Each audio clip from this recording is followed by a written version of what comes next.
في ربوع المجد كنا نرفع النصر المبين ونعيد الحق إن عبد رب العالمين.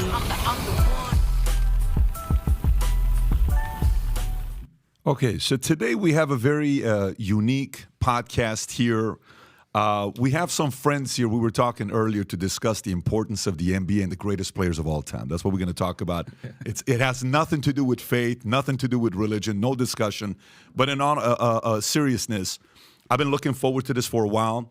I know it's a bit of a sensitive setup to have it like this. We discussed it was supposed to be a different couple different individuals, brothers from your end coming in, and then Mohammed Hijab and I had a call together. We had a Zoom. He had some challenges, and I got to give shout out to Eddie, the Dean Show. He's here with us as well, but he's sitting outside to have the discussion for us to be here together. Robert, I respect all of you for coming out. Truly, I respect you for coming out. My outcome, I want to first share with you and the audience what my outcome of this is. So as a father of four, I'm a little bit concerned on what's going on with the country in America. I escaped Iran. We went to Germany at a refugee camp, then we came here. I now have 4 kids, and I love America. I think this is an incredible nation. It's changed my life. But some of the things that's going on right now, it's kind of weird. It's strange. It's not normal. It doesn't seem normal to me. And I have friends. I'm a Christian myself. I'm a non-denominational Christian. People know that's my position. But I have a lot of friends that are Muslims. I have Scientologist friends. I have Mormon friends. I have Jews, who are here with us as well. So I wanted to bring this up because we're going to discuss a few different things today. Number one is the differences in the religion of Christianity and Muslim. We'll discuss that. And then we'll discuss the enemy. Who is the enemy to Christians? Who is the enemy to Muslims? And then we're going to share who our common enemies are. And some funny questions I want to ask you. We'll have some levity here as well to enjoy the discussion. And then there'll be an opportunity for you guys to also discuss with each other. This is not a debate. This is a discussion. Of course, there's going to be moments of debate and you giving your point of view. That's going to happen no matter what. Naturally, the setting is where that is going to happen. But I want to make sure everybody knows that's my outcome. I think there is an area where if we can find common enemies, the enemy's greater than we think. At the end, that's my outcome. But with that being said, let me properly introduce everybody. So first, we have Daniel Hariratju. I said it 7 times properly, and then when we're on, I can't. So Daniel Hariratju attended Harvard University, where he majored in physics and philosophy. He is a Sunni Muslim debater who specializes in debating anti-Muslim figures. He founded MuslimSkeptic.com and teaches Islam at mosques and universities around the world. Thank you for being here. Thank you, Patrick. And he has a book here as well, The Modernist Menace to Islam. We'll put the link below as well, Rob, so if people want to pick it up, they can. And then we have Jake Brancatella, right, who is here with us. I was telling him earlier, I'm used to that last name more often with some of the friends we interview. He is the Muslim metaphysician, is a convert to Islam. He holds a BA in philosophy and is currently studying for a master's in philosophy and theology. Jake primarily debates Christians and atheists and is an active member of the Muslim Debate Initiative. Then we have Brother Rashid here to my right. He wrote a book called The Ideology Behind Islamic Terrorism, a Moroccan Christian convert and a host of the Daring Questions television program, where he discusses Christianity and engages with Islamic theology and religious topics. Brother Rashid, thanks you for being here. Thank you for having me. And last but not least, Robert Spencer, American author and commentator known for his writings of Islam, counterterrorism, and his involvement with the organizations like Jihad Watch, the most popular blog within the counter-jihad movement. He's also written The Truth About Muhammad. He's written a Critical Quran, and also his latest book that's, I think, is that the Critical Quran you have out here? Quran. And he's written a few other things. Rob, again, once again, thank you for being here as well. So what I'd want to do is, before we get started, and I have some comments and questions here, if you, just for some of the audience that maybe they don't know the whole story, we can start off with anyone on how you came about your current position right now. If you can take 30 seconds to a minute, giving your background, and then we'll go from there. So we're going to start off with you. Robert, how did you go? I've read your story. Of course, I know your background. I watch a lot of commentary on you. How did you become the person that you are today?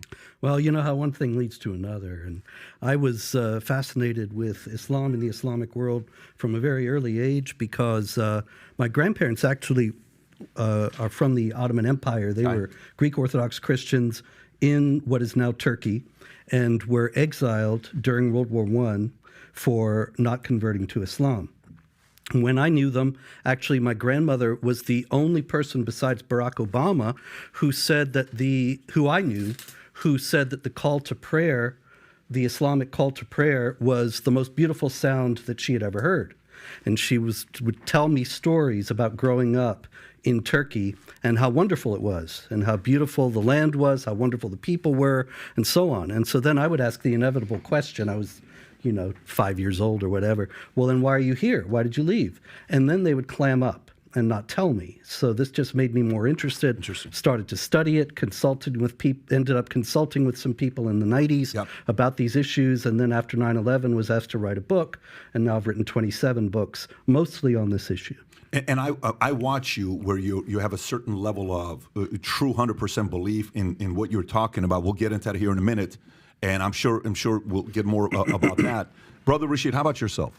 Yes, I grew up in Morocco. My dad was an imam for a mosque, and I was Muslim like every other Moroccan. At age of 12, I was listening to a radio program. That's when I heard about Christianity, and I started comparing between Islam and Christianity.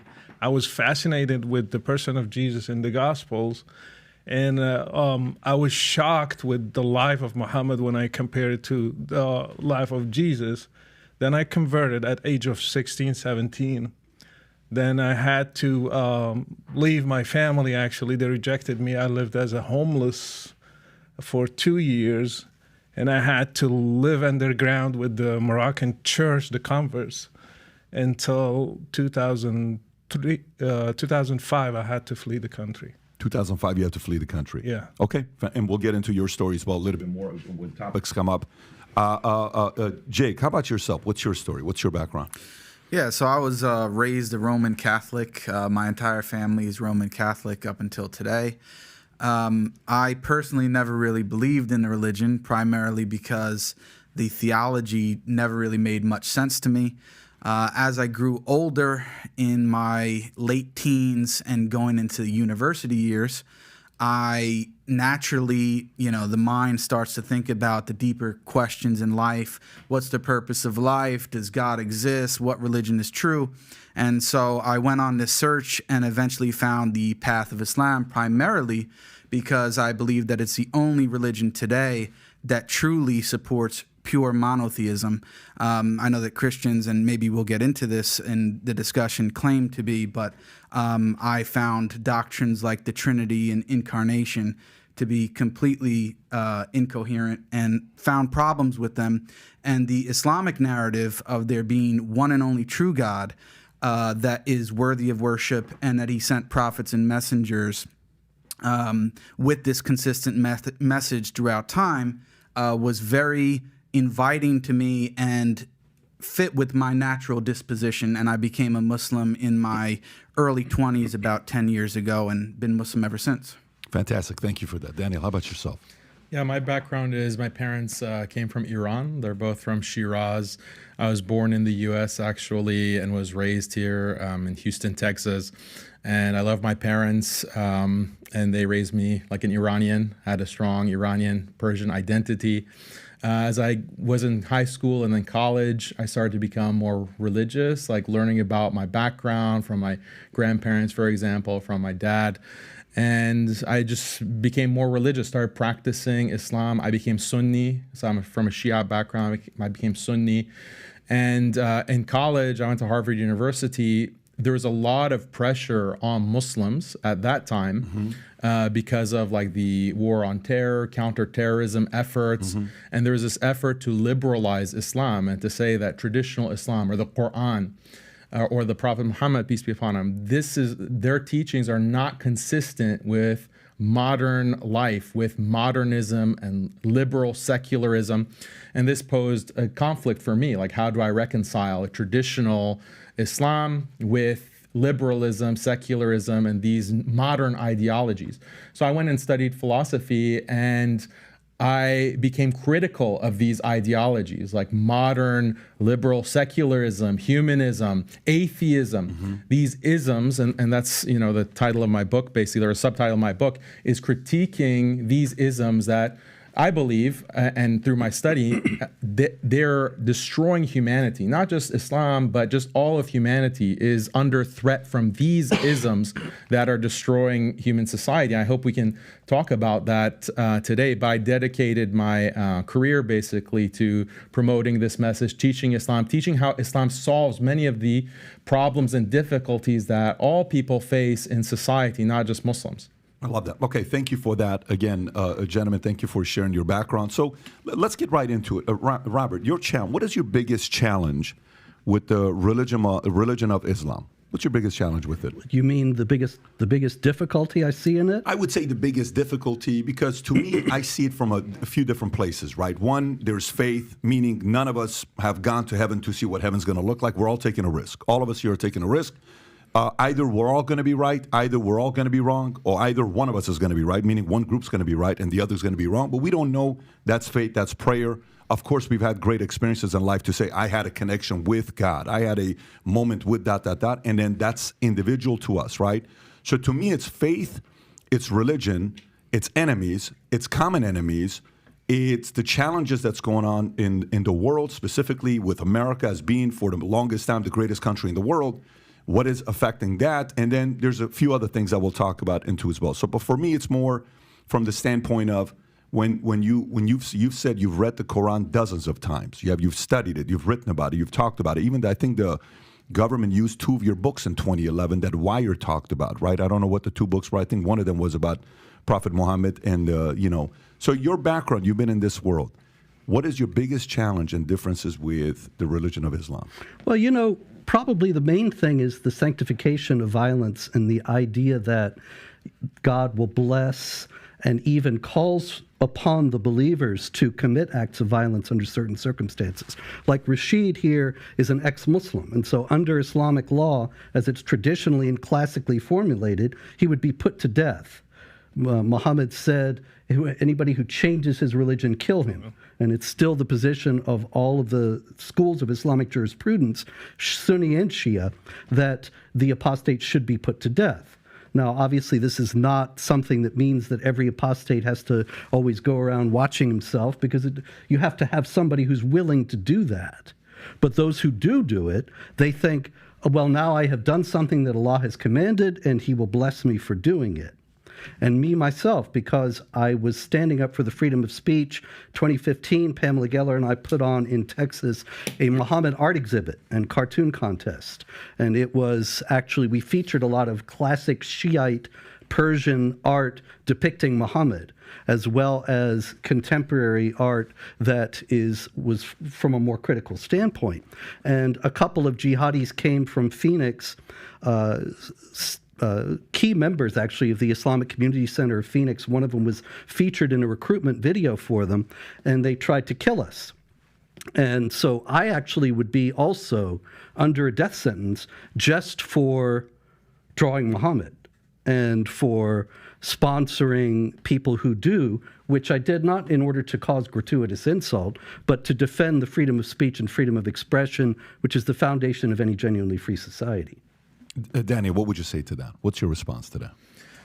Yeah, so just a few points here. Number one, it's interesting how we want to talk about Islam as a religion, but the religion is 95%, like what Jake mentioned. It's about worshiping God, being devoted to a righteous way of life, loving your neighbors, taking care of your parents. That's what 95% of Islam is about. Yes, there are criminal punishments, which we're going to discuss. There is conquest, there is war theory, there's all of this in Islam.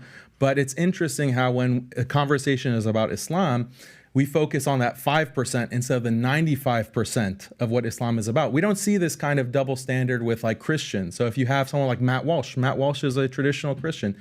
There's slavery in the Bible, there's punishment for blasphemers in the Bible, there's killing of heretics in the church tradition. There's no discussion of that with Matt Walsh, right? Or Ben Shapiro. There is killing of blasphemers in the Hebrew Bible. There is, punishments for apostasy in the Talmud. There's no discussion of that with Ben Shapiro. You can talk about, other values, and that's what the discussion focuses on. But the Islamophobic narrative is just lasering in on these specific topics, which is fine. We can discuss that, but I just want to note the double standard. So the other framing of this whole discussion that I want to put out here, though, is that I'm wondering, like, this standard of, there should be no punishment for blasphemy, for example. Let's just put that out there. There should be no punishment for mocking and insulting a religion, attacking people's values. Is that coming from a Christian perspective? Is that coming from is that coming from the church tradition? Is that coming from the Bible? Because when we look at the Bible, we see in Leviticus, we see in Deuteronomy that blasphemers should be put to death. Even if you entice, the Bible says, if you entice like your son or your daughter or your wife entices you to worship other than God, then have no mercy. Put them to death without due process mentioned, without any kind of court or tribunal. The husband or the father should just immediately put them to death without mercy. That's what the Bible says. So when Robert wants to criticize Islam, I'm wondering, is that criticism on the basis of the Bible? Is that on the basis of the church tradition? Or is this a liberal, secular, modernist critique of Islam? So I want to know, am I debating or discussing with two Christians or two atheists or two liberal secularists? Like, that's a clarification that we need. May I? Yes.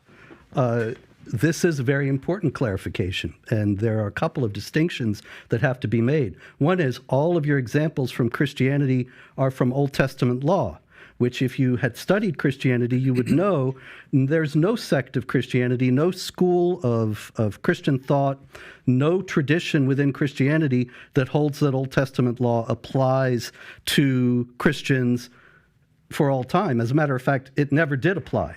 Even in Judaism, after the destruction of the temple in 70 AD, the rabbis redefined Judaism so that even they don't teach that those punishments have ongoing validity. So you're talking about something that nobody in mainstream Judaism or Christianity thinks is valid today versus something that unfortunately all too many Muslims do think is valid today. And the bringing up of ancient historical wrongdoing is all very well, and there's certainly a place for that. I've got no interest in denying any of the misdeeds of Christians throughout history. But the problem that we have in Islam is that these passages of the Quran that are problematic, passages of Muhammad's traditions that are problematic, they are still considered to be in force by very large numbers of Muslims, such that all the major terrorist groups around the world are Islamic groups. And you don't have any Christian terrorist groups saying Jesus is Lord and blowing people up. There's a reason for that. And the reasons have to do with the interpretative traditions in both religions. Can I comment? Yeah, go ahead, Please. Yeah, so I would ask Robert a very simple question that I think gets at what the real issue actually is. Do you believe that it's inherently immoral for an apostate to be put to death? Do I believe that it's inherently immoral for an apostate to be put to death? Is it inherently immoral? Well, I know this is some kind of trap, but in any case, No, I don't I'm just see any looking reason. for honesty on your part. That's all. You can always have honesty on my part. Everything I tell you is the truth. Okay, so go and ahead. the fact is that, I don't know. I tell you the truth. I You haven't don't know. thought about Wow. it. Okay, But- you haven't thought about it. Well, you're writing Yeah. all of these books on Islam how are talking you about criticizing apostasy, Islam? Right. and you don't even know if this is inherently immoral. That's quite shocking, Robert. I would say that I don't think that it's moral to put the apostate to death. So it's But immoral.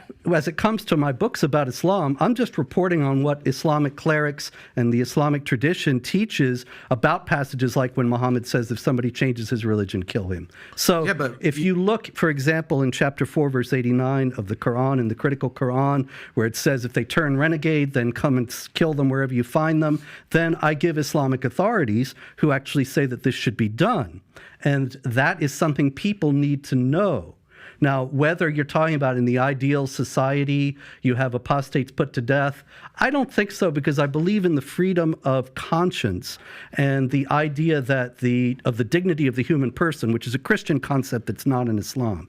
You have in Islam, the unbelievers are the most vile of created beings, according to Well, one chapter issue at a 98, verse time. 6. One issue at a time. So on. No, this is all. I still let's didn't talk get an about answer this if issue. it's I understand, but this inherently is all the immoral? same issue. Whereas in Is it Christianity, inherently immoral? all people are equal in dignity as made in the image of God. And so in that sense, I would say, no, I don't think it is. So is it inherently immoral, yes or no? Can I answer that? It is. It is. So when Deuteronomy, since you like to quote the Quran, when the Bible says this in Deuteronomy 13:6, if your brother, the son of your mother, your son of your daughter, the wife of your bosom, or your friend, who as your own soul secretly entices you, saying, quote, let us go and serve other gods, which you have not known, neither you nor your fathers, of the gods of the people which are all around you, near to you or far from you, from one end of the earth to the other end of the earth, you shall not consent to him or listen to him, nor shall your eye pity him, nor shall you spare him or conceal him, but you shall surely kill him. Your hand shall be first against him to put him to death, and afterward the hand of all the people, and you shall stone him with stones until he dies, because he sought to entice you away from the Lord your God, who brought you out of the land of Egypt from the house of bondage. So all Israel shall hear and fear, and not again do such wickedness as this among you. So let me finish. Let me I comment get your on the point. passage. So when your loving God, Jesus Christ, who you believe is God, who revealed the Old Testament and revealed this as a law for the people, and you said that it's inherently immoral for the punishment of apostasy to be death, then you are charging your own God and supposedly loving Jesus with immorality, Not sir. at all. If you don't see that contradiction and hypocrisy, It's not then in we the can't least. really do much for you. Well, it's not in the least contradictory or hypocritical, because that is God actually ordering something Was directly. God wrong for that? Now, the question here is whether the Muslims, when they put people to death for apostasy today, are likewise authorized by God in some direct manner. Now, Oh, obviously, that's what matters. yes, the question is... And it's not inherently immoral. It just matters what is the correct religion and whether or not Well, see- God is actually revealing it. Yeah, if you study the Old Testament, you will actually find that there's a great deal of discussion about passages like that, and whether they are actually commands by God, whether they were understood by the faithful, interpretations by the faithful.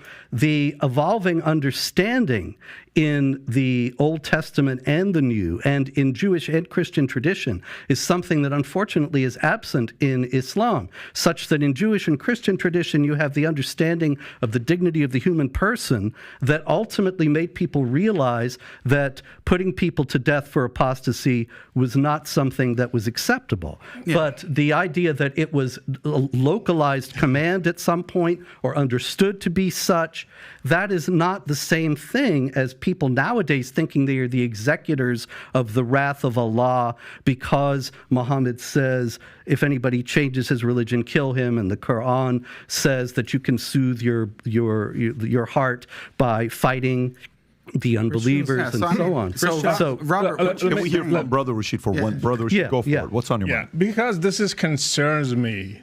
Do you believe I should be put to death? I believe that the punishment for apostasy in a correct Islamic state is death. I believe that that's the correct... Let me finish. Let me just respond, sir. I believe that that is the correct punishment which has been revealed by God both in the Quran and the Bible. And for Robert to turn around I asked you... Let me finish. I asked you, do you believe I should be killed today? And I answered you, sir. Yes or no? I answered you. Yes or no? I answered you. I think he said yes. You want me to answer? I said. Yeah, you answered me. In a proper Islamic jurisdiction, an Islamic nation, all of the laws of Islam and the Sharia as revealed by God should be applied. So if we were in that kind of state, would you do it? Including I'm not the one that with proper due process, with a proper court hearing, just like any nation of laws. The laws of the Sharia should be applied, including the death penalty for not only apostates, but also blasphemers. You didn't answer me, yes or no? We did answer Yes, you. we did answer. Yeah, so I should be killed. We did answer I your question. deserve to be killed because I left Islam and became a Christian. According to Islamic law, an apostate like you would be killed, yes. Okay, thank you. And according to the Bible as well. let me. This is a fallacy. blasphemer. This is a fallacy. Robert, too cocky. Like you want to say not a you have fallacy. it too. It's a fallacy. No. Let us discuss this because Why is it a fallacy? it's a fallacy. It's let me showing- let, it's let me showing your finish. Let me hypocrisy. finish. Let me finish. Please condemn Jesus. Yeah. please. Oh, you think you Condemn should? Jesus. Robert already Okay, condemned him. So No, me- you're lying. Let me Let's finish. be on let me record finish. saying you're That's lying what about happened. that. Let me finish. That's what happened. Let- You said let's- eventually you we convert- realized you let- You're eventually- lying. Just let me finish. You Let's hear converted. Brother Rashid, and then I'll come to you. Go for You it. converted from Christianity to Islam. Your life is not under threat here in the U.S. I converted from Islam to Christianity. My life is under death. That's the difference between Christianity and Islam. Okay, so let me ask you this. Yes. I got a question for you guys. I'm a data guy. I'm a finance guy. How many Christians have died going from being Christian to Muslim? How many Muslims have actually been killed or died going from being a Muslim to a Christian? There's no data on that because these kinds of things are not recorded. They're not considered crime. There should be, in though, right? I Islam. mean, shouldn't there even if there's some stories to be able to say, Yes. you know, XYZ individual. I have stories. I have one in Mauritania who was condemned to be executed. We just got him out to Paris because we negotiated with the government there. I have people right now in Libya. They are under death penalty in Libya. I have people who got killed in Jordan, for example, because I do my show. People contact me. I have people who got killed in Jordan. Their parents killed them because they became Christians from a Muslim background. We have people in different places in the world, in the Muslim community, they kill them, and if they get to flee, that's the best outcome. I got a question. While I'm studying this, there's also Daniel said something very interesting where the guidelines of Quran is based on the jurisdiction of the government, meaning where you live, the religion is follow whatever the laws are of that nation. Meaning, you can correct me. I'm just giving you what I've looked into. Does this mean these rules apply no matter where you live? Is that across the board, or is it's more stricter in certain Muslim nations than other Christian nations? Islam is to be applied forever on every place since the time of Muhammad until today. So Muslims are just seeking to be a majority one day, and if Muslims are majority today, these two brothers will witness my killing in front of people, and they will be happy cheering the crowds that I was killed. So Islam is to be. If U.S. became majority Muslim today, you would be killed. I will be killed. Sharia is to be applied everywhere, every time, and that's the biggest difference with Christianity, because Jesus came and he stopped the Old Testament. He stopped he didn't stone the lady who committed adultery. He said in the law, tooth for tooth, and he said, no, you turn the other cheek. Jesus stopped the Old Testament. They don't have a New Testament in Islam. They have worse than the Old Testament. They have something that Muhammad never corrected. So today we have to do jihad. Today we have to kill the apostate. Today we have to kill the person who doesn't pray, even a Muslim. If he stops praying, he should be killed. If he has no excuse, he should be killed according to Islam. I'd like to give them a chance to respond. Daniel, what would you, because the point I think you were making was how that maybe doesn't apply based on what the countries are. And then he makes a good point about saying, but if U.S. eventually becomes majority Muslim, then that could be the criteria that we have to follow in U.S. What's your response to that? Yeah, so there are a lot of inaccuracies in what he's talking about. I want to reframe the issue because he's saying that his life is in danger. But the lives of Muslims are in danger under a secular, liberal hegemony. And I know that some of the viewers might not be following what I'm discussing, but look at the war on terror, or even look at me personally or Jake. But I say things that are contrary to liberalism. I critique and criticize liberal secularism. And what is liberal secularism? It's this philosophy that came out of the Enlightenment, out of the 18th and 19th century in Europe, and it was imposed on the entire globe by force through colonialism, through imperial wars. And the idea of liberal secularism is that morality should not be based on these old books like the Quran and the Bible. We have to use reason and science to maximize individual happiness, individual freedom, and equality. And this is the best system of life. It's an atheistic system of life. We need to have separation of church and state, etc. This is the dominant, I don't want to say religion, but it's a dominant ideology in the world today. And it's imposed through, the UN Security Council, international rights law, etc. But it's coming from a very specific philosophy that is anti-religion. It's anti-Islam. It's anti-Christianity, anti-traditional Christianity. I criticize this system. And Muslims who criticize this system are put on watch lists. We're banned from traveling. Some of us are drone striked. Some of us are detained. Some of us face all kinds of canceling, deplatforming. Our livelihoods are threatened. I get death threats all the time. Almost every day I'm getting a death threat because of my opposition to this hegemony, liberal secularism. There is no quote unquote freedom of religion because if you oppose this hegemony, if you oppose this system, you will be put to death. And I know you've had some very distinguished guests like Glenn Greenwald, Whitney Webb, and they talk about this system. Alex Jones, they talk about this system. They might not put it in the same exact way that I'm putting it, but it is this authoritarian, centralized, technological system. And yes, plenty of people are getting killed. What was the Iraq war about? What was the Afghanistan war about? How many millions of Muslims were killed because of those invasions? What were those invasions justified on the basis of? It wasn't on the basis of the Bible. I wouldn't put that on Christians. I would put it on spreading freedom, spreading democracy, spreading liberal values and quote unquote women's rights. That's what millions of Muslims in the past 20 years have been killed for, slaughtered, genocided because of this ideology. So yes, Muslims are under threat. Muslims are far more threat than, the few Christians here and there that might leave Islam to become Christian. Go for it. Well, in the first place, when it comes to secular liberalism, Daniel and I are completely in agreement. We're both against it. We both see that it's evil.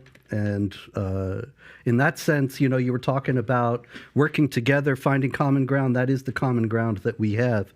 The idea of the invasions of Iraq and Afghanistan were completely wrong, based on false premises, false assumptions, based on the idea that they could bring democracy to the Islamic world. It was never going to happen. And I was warning about it before it started, but was not heeded.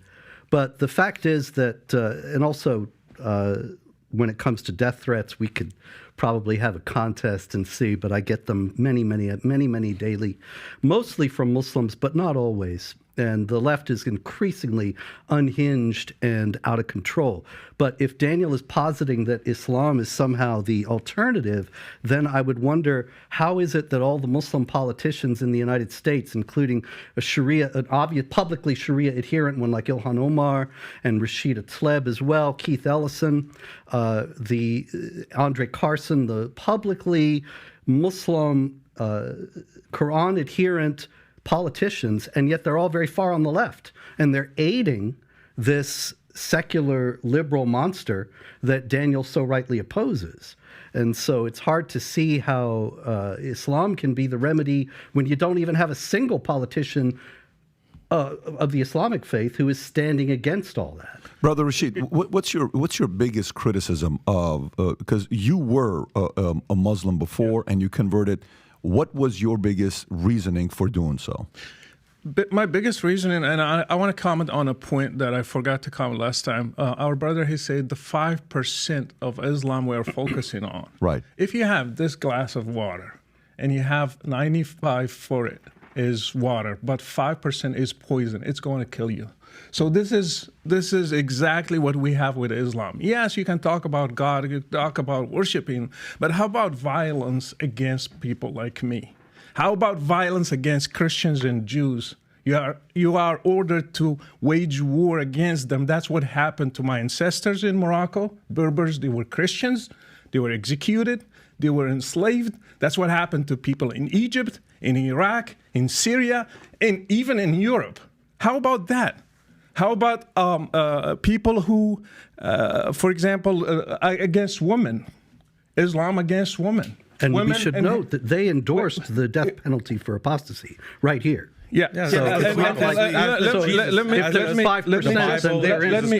me just finish. As does Jesus Christ. And against women should be beaten if they disobey their husbands. My mom was beaten, my imam dad. When I asked him why, he said, it's in the Quran. You cannot object to that. They cannot object to it. It's in the Quran. It should be applied. It's a permission for men to beat his wife. It's in the Quran. It's the word of Allah himself. Again, when I studied the life of Muhammad, in 10 years, he waged 83 wars in 10 years, 27 wars and 56 raids in 10 years. And you are going to teach me that Islam is peaceful? No, it's not peaceful. Are you going to give a Nobel Prize for somebody who waged 83 wars? No, you will not. And another thing, Muhammad is not a role model. Jesus is. Muhammad, he had many wives, 11 of them. One of them, she was 9 years old. He was 53. I am 50. I cannot marry a girl that has 9 years old. You cannot. That's abuse. And Muhammad did that. Can we do one issue at a time? Let me finish this. He raided a Jewish tribe.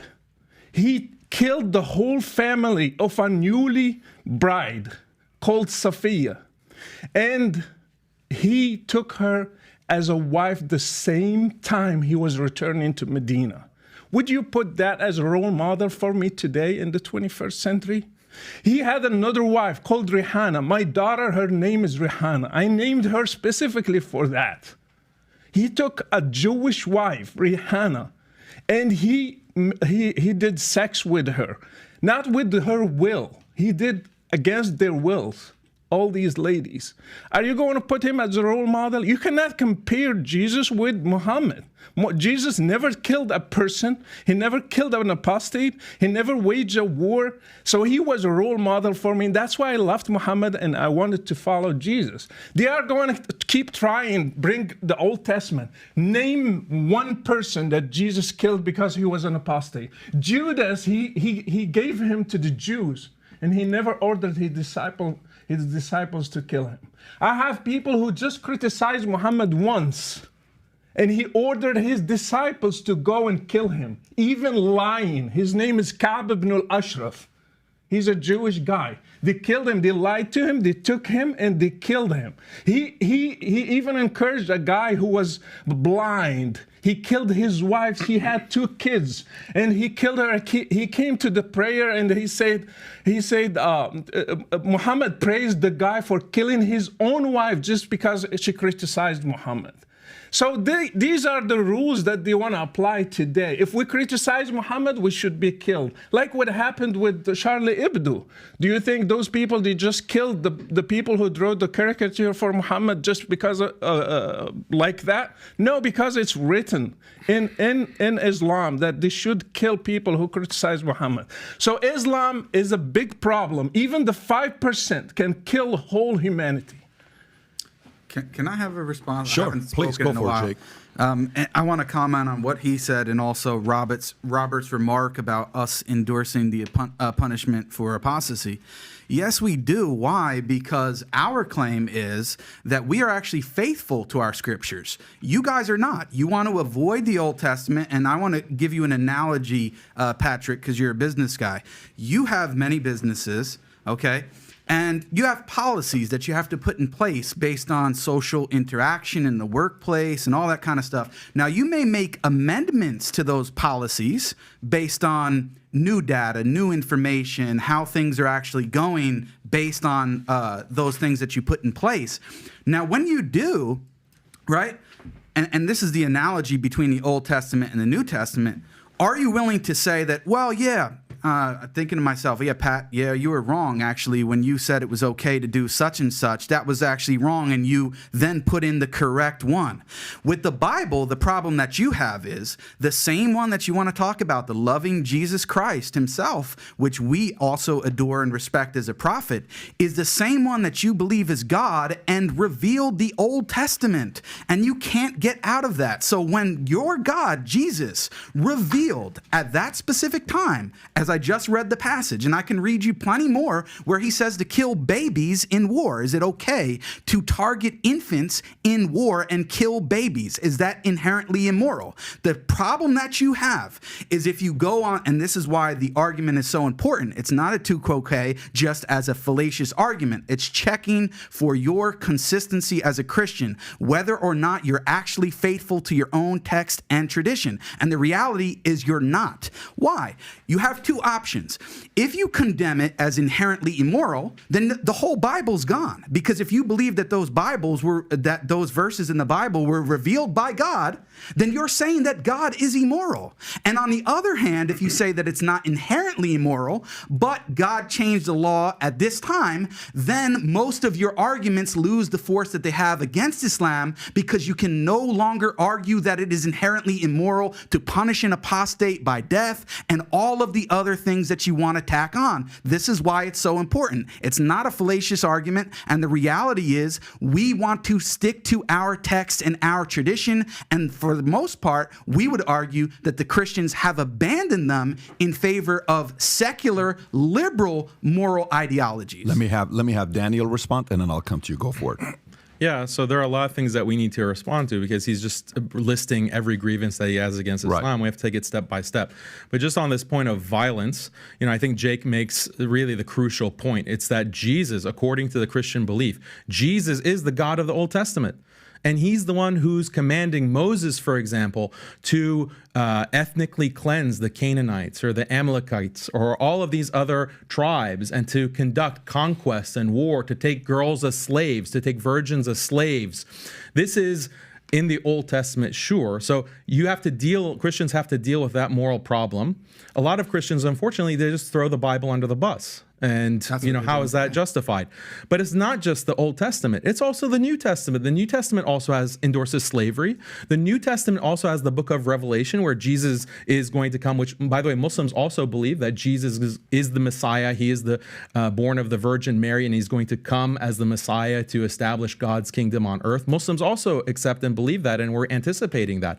But he's going to be very violent. It's going to be a very violent affair, and that's in the Muslim tradition and the Hadith, and it's also in the book of Revelation. So Jesus is also very violent. And then finally, you have canon law. You have the church tradition. So if Robert wants to denounce canon law, because when you have canon law, it has slavery, it has a marriage age of 12 years old in canon law, it has punishments for blasphemy, it has even striking the wife, the disobedient wife. That's found in canon law from Gratian. So I believe that Robert is an Orthodox Christian. If he wants to denounce canon law and denounce his own tradition, he can denounce that. He can denounce Jesus himself. He can denounce the Old Testament. He can denounce the Bible. The New Testament, that's fine. That's fine. He says that, our religion adapts, our religion changes. But that's actually the problem, Patrick. When we're talking about wokeism, when we're talking about if you can say that, that's the Old Testament is for those times, it's not applicable now, right? That's the argument. The violence, the killing of blasphemers, that's for old times. We've changed, but Muslims are not willing to change. I say, yeah, Muslims are willing to stand by revelation. The problem with a lot of Christians, not all Christians, a lot of Christians, Jews, Hindus, they all have these practices in their books. Buddhists, they all have these practices, and they're pressured to change and update. And so if you can get rid of the conquest and the violence and the punishment for apostasy, why not just get rid of the prohibition of cross-dressing, the prohibition of homosexuality, the prohibition of drag queens? Why prohibit any of that? Maybe times are different. Maybe we need to adopt drag queen story hour in our church. Maybe we need to adopt, all of these woke practices. Why not? And Robert, here's what I would say. You're making a very good argument, and I can totally feel where you're coming from as well. Obviously, just so everybody knows, Have we ever had a conversation together prior to this debate? I just want everybody that's watching. Have you and I ever spoken? We just met a few minutes ago. Have you and I ever spoken? No. Have you and I? No. I did that intentionally. I did that intentionally because I wanted to be the first interaction we have where it's not like, well, this topic, do you want this, do you want that? And nobody was given additional topics or what. You just kind of came in, we're going to talk, we're going to have this discussion. Again, I respect you guys for doing this. I think the part I agree with Daniel, and it could be a leak, it could be a flaw, or it could be a strength as well as the following. What I'm noticing between the two faiths is one seems to be more intolerant, and the other one's more tolerant. Let me unpack that from my perspective. For the longest time since I since I started praying September of 1997, I've prayed for four things: courage, wisdom, tolerance, understanding. The last 6 months, I've been having a hard time praying for the third thing, which is tolerance. And the reason for it is because I think Christians are becoming way too tolerant. Now, the standards could be extreme. Somebody could be watching and saying, guys, what are you talking about? You mean to tell me you're okay to hit your wife and do this and do that and apostasy and all this stuff? That's ridiculous for you to think that. And then you may say, well, look, we're at least staying committed to our faith. They're not. They're picking and choosing what they like, and they're not. That could be the argument. All I'm saying is that's their argument, what they're saying. Yeah. But then the other side is when you're saying what you're saying, stats came out right now as well about Pew Research on statistics on Muslims' view on LGBTQ. You're now going to go through this as well with your faith, with your religion. Pew Research says that 52% of American Muslims believe homosexuality should be accepted by society. This is according to Pew Research. Among Muslim American millennials, that jumped to 60%. This was done in 2017, so it's 6 years old, which I would assume it's even higher today than what it was then. The survey also revealed that Muslim women are much more accepting of LGBT people than their male counterparts. They're at 63%, men are at 42%. Just so you know, the difference between women and men, about 21% difference. And a vast majority of religious LGBTQ Americans are Christians, split fairly amongst Catholics, 25%, Protestants, 28%, and Christian denomination, 24.5%. Only about 2.5% of Jews are for it, and 2% of Muslims, okay? So he makes the point that, you are more tolerant of a religion when I say you're not representing everybody in a Christian. You could be your own kind of a Christian. Yeah. There's different, sects in a Christian. But from an outsider watching in and trying to be as fair as possible, I see we're not being tolerant. You're not going to say anything about our prophet. You're not going to say anything about our religion. We're going to defend this. These are our values. We're going to protect it. We're going to fight for it. This is important to us. This is our livelihood. This is what we stand for. And Christians are like, it's okay. Don't worry about it. It's okay. Don't worry about it. It's okay. Don't worry about it. And then it's bringing out more flaws and arguments in the Christian religion. And I'm saying this as a Christian myself. What's your rebuttal to that? Well, what you're talking about in a large part is a retreat from and a rejection of Christianity, not actual Christianity. Christianity stands for certain values, stands for certain principles, and when the West was Christian, then you didn't see all this craziness that you see in the society today. It's when the West starts to discard Christianity that all these things come in. Like Chesterton said, when people stop believing in God, it's not that they believe in nothing, they believe in anything. And we're seeing that illustrated every day now with increasingly insane public discourse coming from the left, and especially a social discourse. But this is not Christianity. Now, to be sure, you're absolutely right. There are a lot of leftist and liberal Christians who have essentially discarded Christianity. Yeah. And under the guise of Christianity, it's kind of like Invasion of the Body Snatchers Christianity. You remember that movie? People would appear and they looked just the same, but the space aliens had taken their personalities and replaced them. And that's what we have with a great deal of Christianity today. Unfortunately, it's been infected by exactly this kind of liberalism, and so a lot of people turn away thinking that's Christianity, when actually these people are not Christian in anything except the name. But there's a great deal more that Daniel mentioned. Am I going to get a chance? You can respond right now. Okay. Yeah. The problem that you guys have is that you're reading the Bible as if it were the Quran. In the Quran, it's dictated. Allah dictated every word, and it's applicable for all time. It's all flattened out and on the same level. The Bible is simply not like that. In the first place, you have the very simple notation of the Gospels, the Gospel according to Matthew, Mark, Luke, and John. Now, in the Christian faith, Matthew, Mark, Luke, and John were inspired, but that doesn't mean that God was dictating to them and that it was beyond their human understanding. Like when St. Paul, in one of his letters, and he says, I'm glad I didn't come to baptize any of you. Well, actually, I did baptize a couple people, and I forget who else, but I still didn't come to baptize. It's not that God is forgetting who he baptized and who he didn't, but Paul is working from his human understanding, and yet he is speaking the truths, the eternal truths that God wants him to communicate. A lot of the Bible is the record of the evolving understanding of the people of God about precisely a lot of these issues that you're talking about. And so you can't go back and flatten it out as if it were the Quran and say, Jesus is here telling people to kill people, and therefore you have to approve of it. Well, Jesus is That's God. just not how the Bible works. What you have is an understanding that the people had at that time that's expressed in that way, and then later, because of the teachings that Jesus gives in the New Testament primarily, of the dignity of the universal dignity of the human person and of various other aspects of the understanding of humanity. That's why slavery is abolished, and slavery was only abolished in Christian contexts, primarily in the UK and the United States to start with, and then it followed around the world, because people understood, even though slavery is in the Bible and in the New Testament, yes, at the same time, also, there's the idea that all people are made in the image of God and have that dignity. So there's not the dichotomy like in the Quran, Muhammad is the apostle of Allah, those who follow him are merciful to one another, ruthless to the unbelievers, at chapter 48, verse 29. So it was Christian clerics in the UK and the United States who led the fight to abolish slavery based on the deeper Christian principles regarding the dignity of the human person. Yeah, so why can't evolve? Why can't Christians evolve to accept transgender and drag queen story? Or why can't things evolve even more? Actually, what's the because principle? of the same, what's the principle? Yeah, it's a good question. I'm trying to answer it. It's because of the same principles.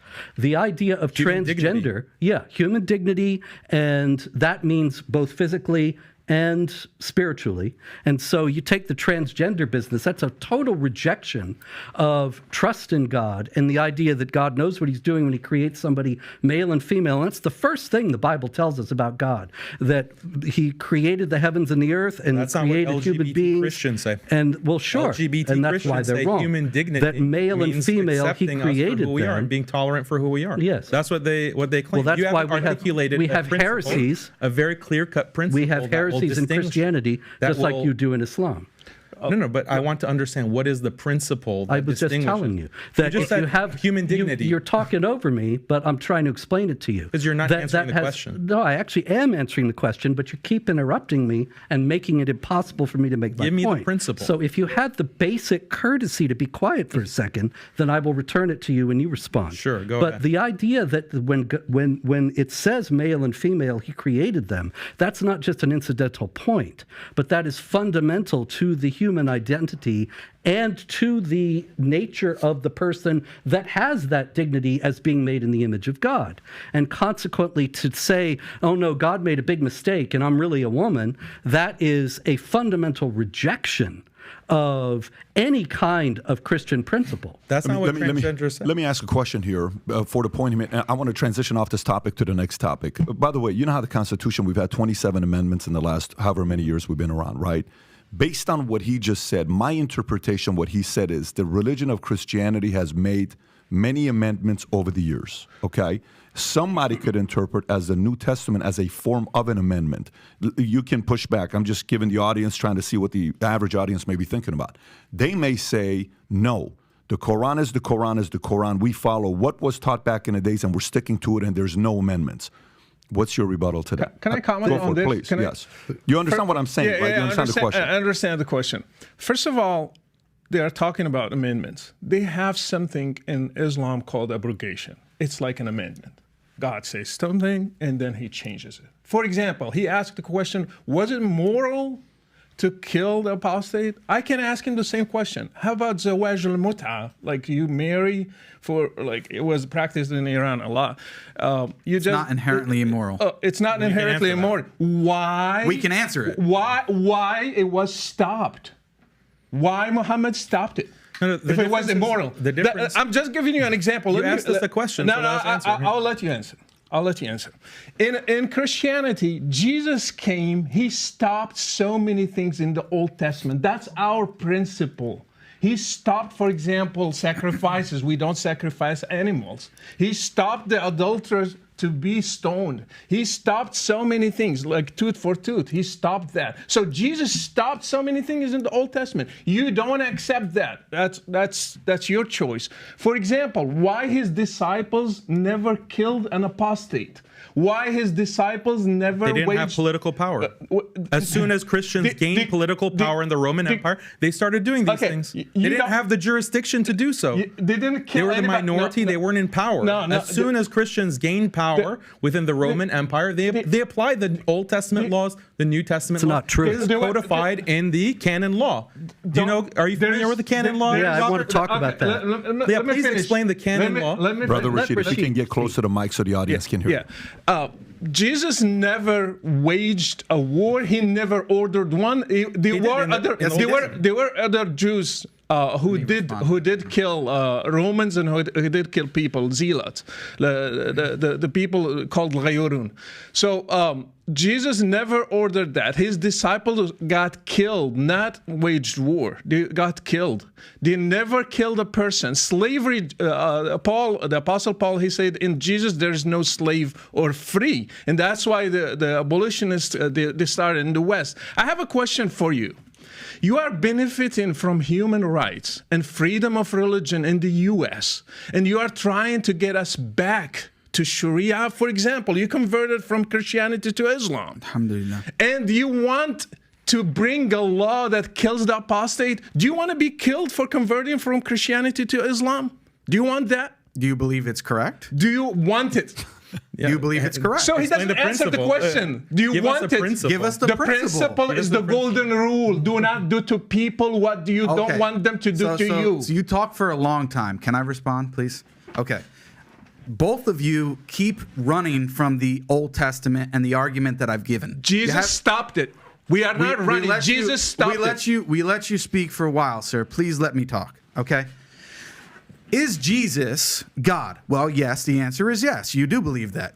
Did God reveal at least parts of the Old Testament? Well, of course you believe that. Now, Robert wanted to make a distinction. He brought up an example about Paul trying to remember how many people he baptized. But in the Old Testament, when it says that God is speaking and that God commanded X, was that just somebody making it up or misremembering? No, the Bible says it's God. So listen to this passage. 1 Samuel 15, 1-3. And Samuel said to Saul, "The Lord sent me to anoint you king over his people Israel." Not, oh, I'm just talking at it, my backside. "Now therefore listen to the words of the Lord." Who are they? They're the words of the Lord. They're not the words of Samuel or your neighbor John or whoever else. "Thus says the Lord of hosts, I have noted what Amalek did to Israel in opposing them on the way when they came out of Egypt. Now go and strike Amalek and devote to destruction all that they have. Do not spare them, but kill both man and woman, child and infant, ox and sheep, camel and donkey. So do not tell me, sir, that God, Jesus, did not order the killing of innocent people. He not only did he do that, he ordered the killing of babies, none of which you will ever find anywhere in the Quran or Sunnah. So if you have a problem, let me finish, sir. You don't have it in Sunnah? Let me finish, sir. If you have a problem with God ordering death for apostasy and all these other things that you're bringing up, Robert, when you bring up the issue of Paul, well, he's trying to remember how many people he baptized. Is that analogous to this text where a prophet, Samuel, is explicitly saying that these are the words of the Lord? Was Samuel lying? Did God actually say this? And if so, is killing babies inherently immoral when at war? Yeah, killing babies is bad, Jake. Yes. Is it inherently immoral? Yeah. So why did your God order Why did Jesus order it? Why did your God Jesus the problem command? you have, Why did your God the problem Jesus you have command once again, the killing of infants? if you'll let me answer, the problem that you have once again is that you're reading the Bible as if it were the Quran. And see, these things actually trouble Jews and Christians. There's no reason to cover up that fact that these passages have caused difficulty for Jews and Christians throughout history. And some people would say, actually, these things never happened at all. That they were fables designed to teach. Do you believe that they were fables designed to teach that you are to be completely pure and reject sin, and that all that business about killing this one and that one is about rejecting various sins? We want to know your position. Now, the whole point of what I'm saying here, if you would stop interrupting for a minute, I did not interrupt you. The whole point of what I'm saying here is that these passages, precisely in the fact that they have caused trouble for Jews and Christians and have led to differing interpretations of them, demonstrate that the Jews and Christians both have an evolving understanding that comes from later revelations and that comes from their own interpretation of the revelations that they received, such that they can say unequivocally that, yes, killing innocent people is wrong. Whereas you have Muhammad, and they ask him, you're throwing rocks, you're catapulting stones into the infidels' city, they got women and children in there, and he says, oh, they're among them. In other words, it doesn't really matter if you kill women and children because they're all infidels. And you don't have any kind of critical stepping back and saying maybe that is not to be. That's the one I'm talking about. Can you read this to him? He said there's no permissibility. Nowhere in Sunnah. Just read it, please. This is Sahih Muslim, which is one of the hadiths. Permissibility of killing women and children in night raids. Can you start from the beginning? Start from the beginning. Go for it. Read the actual text. Will you stop interrupting me? I did not interrupt you. Permissibility of killing women and children in night raids, so long as it is not done deliberately. It is reported on the authority of Sa'b ibn Jathama that the Prophet of Allah, when asked about the women and children of the polytheists being killed during the night raid, said they are from them. And this is Sahih Muslim 1745a. And that, once I make the point, that is giving permission. And that's actually was invoked by Zarqawi, the Al-Qaeda leader in Iraq, when he was explaining why women and children were killed by the jihad bombings, and he was actually justifying it among Muslims. And he invoked that passage. Okay, so the difference is if you actually read the next hadith afterwards, it clarifies it, sir. And yes, if you're talking about bombardment or collateral damage in which an infant or child or a woman may be harmed inadvertently and unintentionally, then yes, that can happen. It's not a good thing that we enjoy in war, but if it happens, so be it. The difference is that in this text, it's specifically commanding from God. And what you said before, well, some Christians say, well, it's not actually historical. Maybe it didn't happen. Well, I don't care about other Christians, with all due respect, for this conversation. We're talking to the two of you and the two Muslims, and we are representing our positions. So we want to know from you, do you believe that 1 Samuel 15, 1-3 was revealed by God and that God himself ordered directly, intentionally, for the killing of babies and infants? Let me answer that. You are judging a war that happened 3,000 years ago. Is it by historical? this? Just wait. You are judging a war that happened 3,000 years ago by the standards of today. The difference between the Old Testament and Islam, we believe those applied for those circumstances and stayed there. These should not be applied today. Islam, jihad should be applied in the time of Muhammad, today and forever. So killing the kids of polytheists, Muhammad answered, they are from them. They are just polytheists like them. So it's okay to kill them. And let me tell you about killing kids. How you define a kid? In the raid of Bani Qurayza, a Jewish tribe, Muhammad came and he said, check the hair of puberty for every kid. If you find one hair, you can kill him because he's considered an adolescent. So they killed 600 people on that day. You want to tell me that doesn't exist in Islam? Yeah, I know it exists in Islam. And I know if you got authority today, you will do it. Here's what I want to do. I want to have Daniel give a response, and then I'm going to go to the next topic. Go for it, Daniel. Okay, so Banu Qurayza, that was a tribe that betrayed the Muslims in war. So that was an act of treason. Every legal system in history, every religion, when you do an act of treason in war, what is the punishment for that? Capital punishment. And that was what was applied. The punishment fit the crime.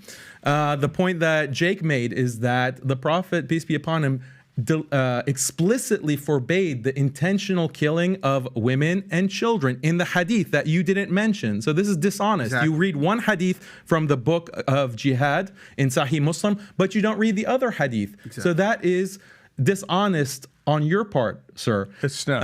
And then let's bring it back, to the overall picture, because for your viewers, many of them might not be Muslim or Christian. They think like, both of you guys are crazy. Both of you, your religion sound ridiculous. So I want to defend not only traditional Islam, but also traditional Christianity. I want to defend, I think that's what building bridges is really about. Defending traditional religion, where every religion has conquest, it has violence, it has rules of war. And guess what? We live in a world of realpolitik. Every nation is engaging in war of conquest, expanding its influence and using violence as a means. The US is the biggest perpetrator of that. Russia now is doing that in Ukraine, endorsed by the Orthodox Church, by the way. You have China, who is also expanding its influence. So every society, every culture, every traditional religion says, yes, use means and violence if necessary to expand your influence and to conquer and to conquest and to impose what? Your values. That is something universal. As Muslims, we're proud of that. As Muslims, we're proud of that. We're proud of our religion, and we're not going to reform it and modify it. It's only modern Christians, actually, and these other religions that are reforming their traditional beliefs in deference to what? In deference to this hegemony that I'm talking about, the liberal secular powers, and saying, no, our religion is just about peace. Our religion is just about like no violence, no nothing. Okay, you have to throw all your traditional texts under the bus. Muslims are not willing to do that. And that argument has been made clearly, and the audience has to decide which to them seems more of a faith, which leads me to the next question. A faith where you would want to raise your family in a country based on those values. So in America, when you look at the statistics, you'll see 20,000 Christians have converted to Muslim, right? Of which 75% are women. With the number we'll see 3/4 are women and 1/4 are men. Okay. The question I would have is, I lived in Iran for 10 years. I don't know if you guys have lived in a Muslim nation before. You lived, obviously, you lived in Morocco. Have you lived in a Muslim, No. You're here. So I lived in Iran 10 years as a Christian family, and we would go to church, and I went to Christian school, and then we escaped and went to Germany, lived at a refugee camp with a lot of different sects from different parts of the world who were escaping. They were either escaping communism or they were escaping not feeling safe, persecution for their religion, what they believed in. They didn't have the freedom, they left. Why is it? This is a question that's been brought up when I'm crowdsourcing what questions you want us to ask the guests that are here today. If it's purely statistical, why are more Muslims moving to Christian nations and not Christian nations moving to Muslim nations? Why do you think that is? It's economics, pure economics. If you look at Christians that move to Saudi and the Gulf, there's a huge influx of Christians from the Philippines, from Africa, from Eastern Europe that flock to the Gulf countries, Muslim countries. Why? Because of GDP, because of the economy. The influx of people of all religions and cultures to the US, to Australia, to Europe, it's purely because of economic opportunity, not because of there's some kind of better way of life. The way of life in the US, and I can talk to you because you lived 10 years in Iran, the culture of traditional societies, especially Muslim societies, is much more conducive to family. It's more of a family, community-based life as opposed to an individualistic, rat race, everyone is out for himself type of lifestyle that you live in the West. And that's because of the hegemony that we're talking about, because of liberal secularism, because of this pursuit of happiness at the expense of all else. When you have a religion that values family, marriage, look at the divorce rates. Look at how, I have 5 sons of my own. I'm very worried about, will they even be able to find a wife who will be faithful to them and who will want to have children, my grandchildren, who will be faithful. Look at the divorce rates. Look at the infidelity rates. Look at all of the social problems that are infecting Western societies. Why is that? I'd argue it's on the basis of leaving traditional Christianity, leaving traditional Islam, reforming these religions. That's the problem. Look at someone like Reza Aslan. You interviewed him, I had him right? on, yeah. And you had a brilliant comment. You said that, Reza, when you're talking, I feel like you're an atheist. You're arguing, I don't think that you're actually a Muslim. Like, you're not talking like you're a Muslim. You're talking like this progressive, liberal, atheist type person. And that's what's happening to everyone because of these political forces. And we have to resist that. We have to resist those kinds of influences in order to preserve marriage, preserve family, preserve community. That exists in the Muslim world, but it's being eroded.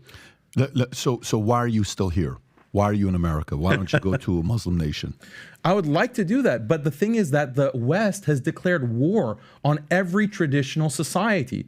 If you don't implement Western-style liberal human rights, quote unquote, like you don't legalize homosexuality, you don't legalize transgender, you don't legalize feminism, all these things that are destroying marriage and family, we're going to bomb you. We're going to sanction you. We're going to starve your people. It's not safe for Muslims to be in Muslim countries. It's not safe for traditional Christians. Traditional Christians quoting the Bible within Europe are being put in prison for quoting the Bible. They'll literally quote a verse from Leviticus, or they'll talk about Sodom and Gomorrah. They're put in prison. This is a war on all traditional religions. And there's not a safe place for a traditional religious person in the world today because of this dominant global power.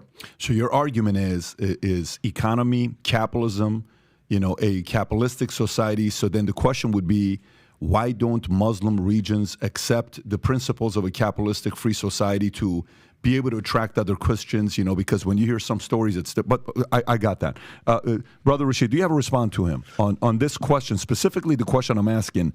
Why do Christian nations attract Muslims, but Muslim nations not attract Christians? He said the economy is the first reason, Yes. but other reasons exist too. I have seen so many Saudi girls leaving Saudi Arabia, going to Canada and the US and the UK, asking for asylum because they don't have the same rights. And they are forced to stay as a second-class status. Women is not treated well in Muslim countries. I have seen people who are leaving Morocco and other places because they don't have freedom of speech.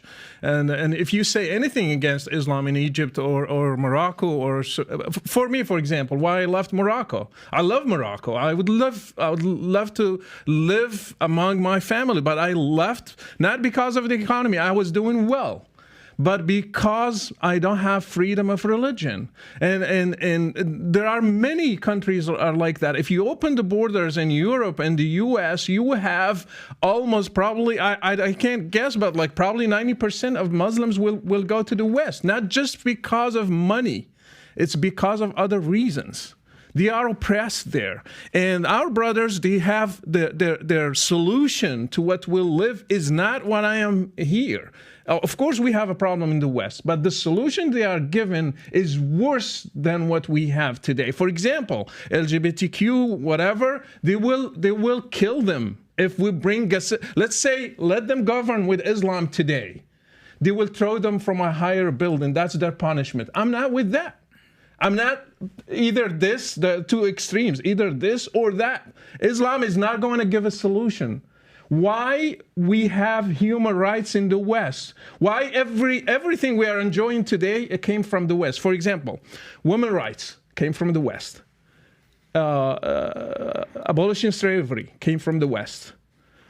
Freedom of speech, freedom of religion came from the West. You name it. Just give me anything. Democracies came from the West.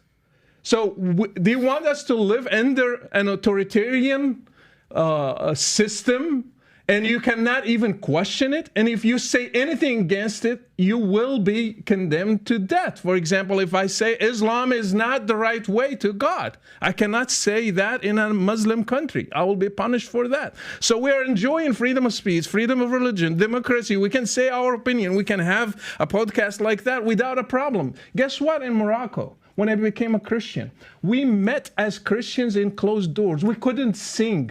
We couldn't baptize people. We couldn't name our kids Christian names. You cannot name him Luke or Mark or anything. You have to name him Muhammad and Omar and Abu Bakr. You can't name them Christian names. This is not true. It's true. I lived it. It's not. I lived in it. Islamic law. Okay, do you know Ahkam Ahlul Dhimma? Do you know the principles I'm not Ahlul Dhimma. I'm an apostate. Yeah, you don't talk about other Christians. Well, Christians can name their children. Okay, You lived in a Muslim country. Okay, let me you be finish. named Patrick, or was that against the law? Let me finish. I am a convert from Islam to Christianity. That's and different. I had hundreds like me, girls and boys. We were gathering. We were afraid of police. And we got arrested many times. We got interrogated. So let me get this straight. So I want to understand what both of you are saying. So for us, I was born in a Muslim country. My name is Patrick. My sister's name is Paulette. You're saying if a Muslim converts to Christian, you can't just name your kids anything. You have to name them those specific names. Yes. And you're okay with that?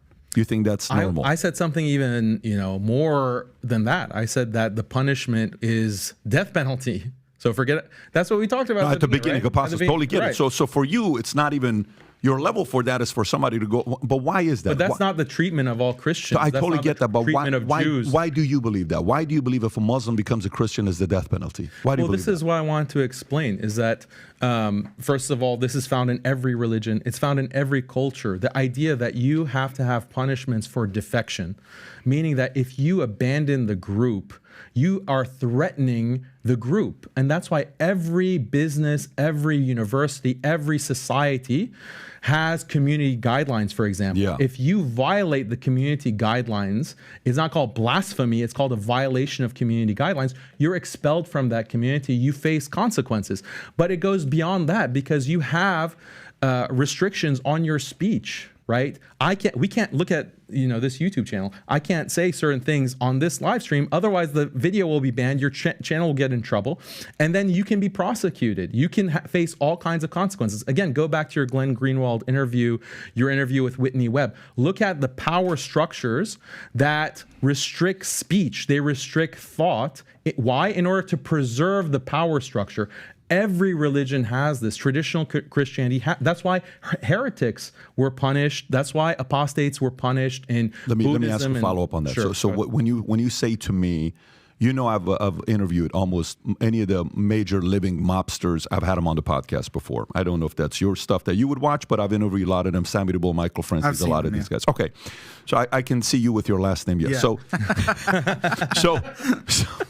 So when I interview these guys, one of the things that they have, and Sammy is he says, look, I'm a mafioso. I'm a true mafioso is what I am. Till today, he's in his late 70s. He still says that, right? If you step away from the life, you could get killed if you step away from the life, right? Okay, you chose this life. You celebrated when you become a made man. Now you want to leave? You got the benefits of being a made man. Now you want to leave? We're going to take your life, if based on the principles that they followed. But that's the mafia. For somebody that may say, well, then Islam is Islam following some of the mafia philosophies that if you choose to leave, you deserve to lose your life? Don't you think that's a bit extreme? I would say the problem with the mafia is criminal activity. It's not with this principle. This is a good principle. That's why they're able to be so organized. That's why they're able to be so successful. That's the argument. And you have nations that are run in the same way. You have to preserve the nation by punishing defection because it threatens the unity of the group. It threatens the way of life. That's tough, though, man. That's the law. That's what exists. I totally understand that. All I'm saying is that's tough because, okay, so let me get to more the business side, the next side. Let me just add a little bit to it. Go for it. I will be killed, my kids will be taken, and my wife will be taken. Just to add to the list in an Islamic system. Let me continue with this. Let me continue with this a little bit because this is getting interesting to me. So if if in insurance, there's two ways to build, or real estate, there's two ways guys build their real estate and their insurance companies. Let me explain this, and you'll see where I'm going with this question. One is there's guys that steal from other people, okay? And they'll say, oh, you train those guys, I'll take your agents. You train those guys, I'll take your agents. You're getting 60%, I'll give you 80% if you come to my company. So their entire business model is to take from others, right? And then they're always capped because somebody else is not going to come and say, he gave you 80, I'll give you 100. And then so now they go to a different guy. And then the other guy will say, yeah, he gave you 100, I'll give you 110. Then they'll realize there's only 130. So how much more is left to do? I'll give you 115 if you come to me 5 more. Okay, I'll come to you. And then eventually you're stuck. You're not going to go anywhere, right? Okay. So these agencies are not baptism agencies. They're converting agencies. I'll convert you to me by me giving you a better life or better heaven or better, dream that I'm selling to you, right? For me, the way I see it is and then the other side is guys that recruit people from other industries and they make them realtors. So I'm working at Sears. You should consider getting a real estate license. I convert you. You're a nurse. You should think about being a realtor. I become a realtor. So you understand the two examples I'm giving. I'm recruiting other realtors. I'm converting somebody into being a realtor. Hence, religion, Muslim. I'm targeting Christians to convert them. No, I'm converting people that are, becoming Muslims, or just we're having more kids, and that's how we're going to grow a religion. Okay. So the criticism and fear that a lot of Christians will say, non-Muslims will say is, if we go the way we do right now, one day Muslims are going to run the world. Do you not fear that? And you'll hear that. Okay. And by the way, it's a fair argument because right now the number is, give or take, the Muslim population worldwide, I think, is around 1.7 billion. And it's expected by 2060 to grow by 74% to 3.1 billion. Today, they're 24.1% of the world population. By 2060, you'll be 31.1%. These are some real numbers that they're increasing. And Christians will say, well, are you not worried about that? Are you not worried about that? Are you not worried about that? Okay. So then my argument becomes, because I'm a data guy, Muslim women have 2.9 kids per woman. Christians are around 2.5, 2.6. Non-Muslims are 2.2. And the replacement game, you need to have 2.1. Yeah. So 2.1 is a replacement game. 2.2 is non-Muslims. Christians are 2.6, and then you have Muslims leading the way 2.9. By the way, in the 90s, you were at 4.3, 4.5. In 1990, 1995, 30 years ago, you were at 4.5, 4.3. So where am I going with this? So where I'm going with this is, if this goes the way it does, and they do what they do, it is very natural that the Senate, that Congress, that House, that governors are going to be ran by Muslims. Right now, you have 3 that are there. You mentioned the names earlier. There used to be 1 in the past. That's 4. But we had 82 in the midterm election who are Muslims that got elected to city, state, different kind of jobs that they had record-breaking ever, right? So if I don't look at it from the faith standpoint, if I don't look at it from the religion standpoint, if I don't look at it from the argument of who's right, who's wrong, Muhammad, Jesus, if I don't look at it from there, I would simply say their strategy of growing is kicking Christians' tail. So then Christians can either sit there and complain about it, or they can do something about it. But Christians don't want to have that many kids. Christians are not having 4, 5, 6 kids. He has 5. You said you have 5 sons? 5 sons? Okay, he's got 5 sons. I don't know how many of you have 5 sons at this table. I got 2 and 2 girls. 5 sons is going to be the rest of us, right? If he's going to keep having these kids. So what is your solution as a Christian? And I'm purely talking business right now. The business of religion is what I'm talking right now. According to the business of religion, they're going to win. And there's nothing Christians can do about it. By the business, you can sit and argue the faith all you want. They're getting their people and their kids baptized because their job isn't recruiting Christians to become Muslims. They've only converted 20,000. That's not a lot. It's not a big number. But they're getting more kids, and they're raising their kids with the loyalty to the parents, and they're following that faith, and they're growing bigger, and we're not doing that. What are your thoughts to that? Well, if you're asking me what the solution is, obviously Christians have to recover a sense of their faith and a sense of what's at stake. Because what you're talking about will happen if this continues is that the United States will look like Egypt or Saudi Arabia or Iran. Those were not always the heart of the Islamic world. Those were conquered and Islamized. And the Christians were, like Rashid was saying, were made second class, made subject to all kinds of humiliating and discriminatory regulations, and had to pay a special tax that's specified in the Quran, chapter 9, verse 29. And they ultimately, most of them in those areas, and in North Africa, other areas like that, many of them thought, why am I suffering this and having to live in this way? All I have to do is convert to Islam and I can live a decent life. And most of them did. And so you have areas that were 99% Christian and now they're 99% Muslim. And so people don't realize, they look at Egypt and they say, well, that's the Islamic world. They don't realize that these things are always in flux and that exactly what happened there is beginning to happen in the West. And so I think that if Christians were to come to realize what's at stake, which would be extraordinarily difficult given the amount of propaganda and falsehood that's spread about these issues in the mainstream, then they might begin to realize that they need to take. What's the solution, though? What's the next steps? What is the solution from your standpoint? They have to have larger families, certainly, and have to meet the dawah, the proselytizing initiatives, and be able to answer all the objections, to show the inhumane aspects of Christians Islam. are not that united. These guys are united. Exactly. So Christians are competing against each other. Muslims are more united. No, I disagree to that. We have Shia, we have Sunni. They are fighting each other. They're killing each other. Fair enough, yes. And so they are not really united. And if you go to Salafis, they will make the Sufis as mushriks. But would you agree that Sunnis and Shias are united at least in the values? No, not necessarily because, the cousin or, that's the history part where who got the passed down. I'm talking purely values and philosophies. You know what? Muslims will claim we are 1.7, and when you ask them details, they will be Ahmadis are not Muslims, Shia are not Muslims, and you will find just the guy in his mosque at the end instead of 1.7. I lived that. When you really scrutinize them, you will find just the guy in his mosque. They are the ones. Actually, Muhammad said his people will divide to 73 groups. And one of them only go to heaven. So 72 of them, they're just like kuffar. They are not really Muslims. So let's go back to that. Replacement rate, for example, in some countries like Iran is below 2.1. In Turkey, it's below 2.1. In others, they are below that. So there is a huge drop. For example, in Morocco, I think it was like 6.9, and now it's like 2.8 or 2.7. So next generation will be below replacement rate. So they will suffer also from. You believe that? So you believe their numbers is going to go below the Christian replacement? I would believe they will drop because we have so many challenges, economy, so many other things. And another thing, they don't count how many people are leaving Islam. We don't have statistics.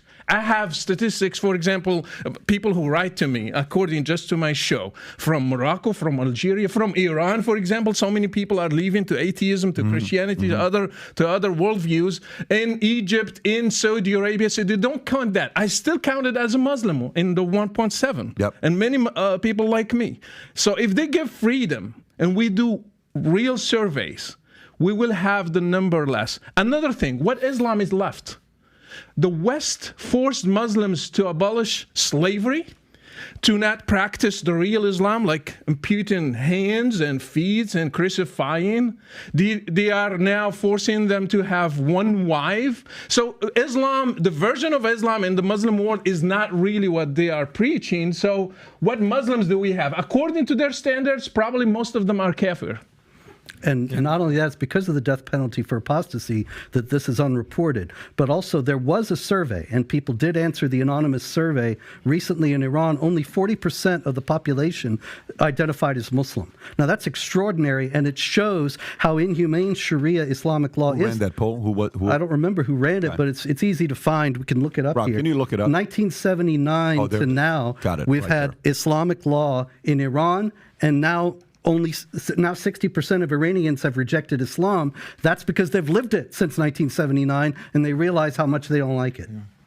Yeah, I just want to comment because they're talking a lot about the supposed disunity amongst Muslims, as if you don't have that in Christianity, right? Oh, yeah, you do. You do, right? So, Rashid, I know that Robert here is Eastern Orthodox. He used to be Catholic. What denomination or sect of Christianity do you belong to? Because we are converts in Morocco, we don't follow anything. We just follow. I'm saying, like, do you go to a specific church? I went to many. Orthodox, Protestant, I don't care. Okay, so anyway, my point is you have the three main sects in Christianity, the Protestants, the Catholics, the Eastern Orthodox. Historically, they fought with each other over very, what from the outside people would think, well, why are they fighting over this? I mean, today, the Orthodox and Catholics are fighting over doctrines like the filioque, whether or not the Holy Spirit proceeds forth from the Father and the Son, or the Father alone eternally. And they're completely divided on this, and call each other heretics and all kinds of stuff. So to act as if, right, there's this division among Sunnis and Shia, when, as I think Patrick rightly pointed out, we have much more in common in terms of our actual values. We differ in terms of certain historical doctrines, but that's another story. On the other hand, you have so many different sects within Christianity, so many different denominations, all of them disagree and consider each other to be heretics. So for you to make that accusation and critique of Islam, I just don't think is correct. It opens up. Look at the history of the Catholics versus Protestants in Europe. Over 5 million killed in the wake of the Protestant Reformation. So, I mean, that's that applies to Christianity more than Islam. But going back to Patrick's point is that you want to grow your numbers and grow the Christian population. I want to help Christians grow, because I think a world that has more Christians is better than a world that has more atheists. But how can you have more Christians when you don't really believe in the Bible? We have the seeds of the destruction of Christianity right in this podcast, because when you look at the way that Robert and Rashid describe the Bible, they describe it as a book of fables, and it can continue to evolve. I didn't say that. This is going to cause apostasy. This is going to cause a decrease in faith. Like, why should I take Christianity seriously when it just evolves and it changes over time? I can't connect my practices and my beliefs as a Christian today with the historical Jesus. So why am I going to maintain myself as a Christian? And then also the whole theology, which we haven't discussed at all today. Like, the 95%. Monotheism is 80 to 90% of the world believes in monotheism, in one God. And monotheism is a central, crucial, the most important part of Islam. The belief in one God without partners. He is not like anything. This is a very powerful belief that 80 to 90% of human beings profess in this day and age. And Islam represents that in its theology and emphasizes that in its theology. But if you have a Trinity, or you have a theology that is not really clear, is Jesus God? Is there a Godhead? Is there this other system? Do we go by the Catholics, or do we go by the Orthodox? Do we go by the Protestants? You don't have a consistent theology. Sunnis and Shias, they all agree on monotheism. God is one. He is not like anything. They agree on the Quran. Yeah, there can be some theological differences and nuances between different schools, but there's not the same kind of disparity or variance between Christian sects and this idea of the Trinity, which frankly no one can understand. Like, what does it mean to be three in one? Let me respond to that. My brother is mentioning divisions between Catholics and Protestants. If I go back, there are divisions among the follower, the disciples of Muhammad, the Sahaba themselves. They killed each other. You know that the wife of Muhammad went and killed the followers of Ali in Mawqi'at al-Jamal. Thousands died among the first disciples. This didn't happen between Peter and John, by the way. And so if you go to Islam, from the beginning, they fought each other, and they had divisions from the beginning. You know that, for example, the fight over the Quran was created or eternal. They fought over that. And actually, one time they had the whole caliphate going one way, the other time they killed people who believed that. So you're trying just to give a fake picture. There are divisions, there are killings among Muslims all through history, from the beginning, from the start apart, which didn't happen within Christianity, by Paul the way. and Peter and James. Oh, they didn't kill each other. They didn't kill each other. Because they didn't have political authority. Okay. Oh, wow. Were they fighting each other? Yes or no? Who killed Ottoman, for example? Who killed Paul and Peter and James, were they at war? Were they fighting? They were not fighting, okay? They weren't? Fight is to take an army against another one. Aisha took an army and killed people. If you don't have an army, you don't have political power. You completely destroys the point. You lost your argument. You're trying to make a false analogy here. You lost your argument. This is not an analogy. You're not going to win over any Christians by constructing these straw man arguments that completely misrepresent what I was saying. I would say this, but if I may, and I want to hear your thoughts. Just a quick rebuttal here. My point earlier is I don't think they're trying to convert. Because I think, hear me out. Oh, sure they are. I'm sure they are. But I don't think that's where they rely on. The earlier point I made, their strategy on outgrowing Christians is to internally raise kids from the beginning rather than converting. Oh, yeah. That's the way they're going to be, able to do what they want to do. So if you want to respond, go right ahead. Well, they are obviously converting Christians because Jake is here. But the fact is 20,000. Islam is not really that attractive a message. And so there aren't many people who are converts. Most of the people, like you're saying, the reason why it's growing is because of polygamy and because the women have many, many more children than women in the West do. But in any case, the points that I was making, you're completely misrepresenting and running with your misunderstanding and claiming I said things I never said. The point that I was making was that the Old Testament and the New Testament, as I said before, are records of an evolving understanding among the people of God. And that because of that evolving understanding, they came to realize that these things had no applicability for all people for all time. The idea that the Old Testament is not applicable for Christians is in the New Testament itself. That's actually a large preoccupation of the New Testament, that they are free, the Christians are free from the law. And so you bring up these Old Testament examples, the big difficulty you have is that nobody in the Christian world is thinking this is marching orders for today, whereas people read the Quran, unfortunately, they do think that when it says kill them wherever you find them, when you meet the unbelievers, strike the neck, and so on, they do believe that these things are marching orders for today because the Quran does not have these different stages of development. But this doesn't mean in Christianity that just anything goes. In Catholicism and Orthodoxy, you have the apostolic succession and the authority of the bishops who can authoritatively interpret the scriptures and set the doctrines. And those doctrines have been consistent from the beginning. It's not as if it's some free-for-all. Patrick, excuse me, you're interrupting once again, and I never interrupted you.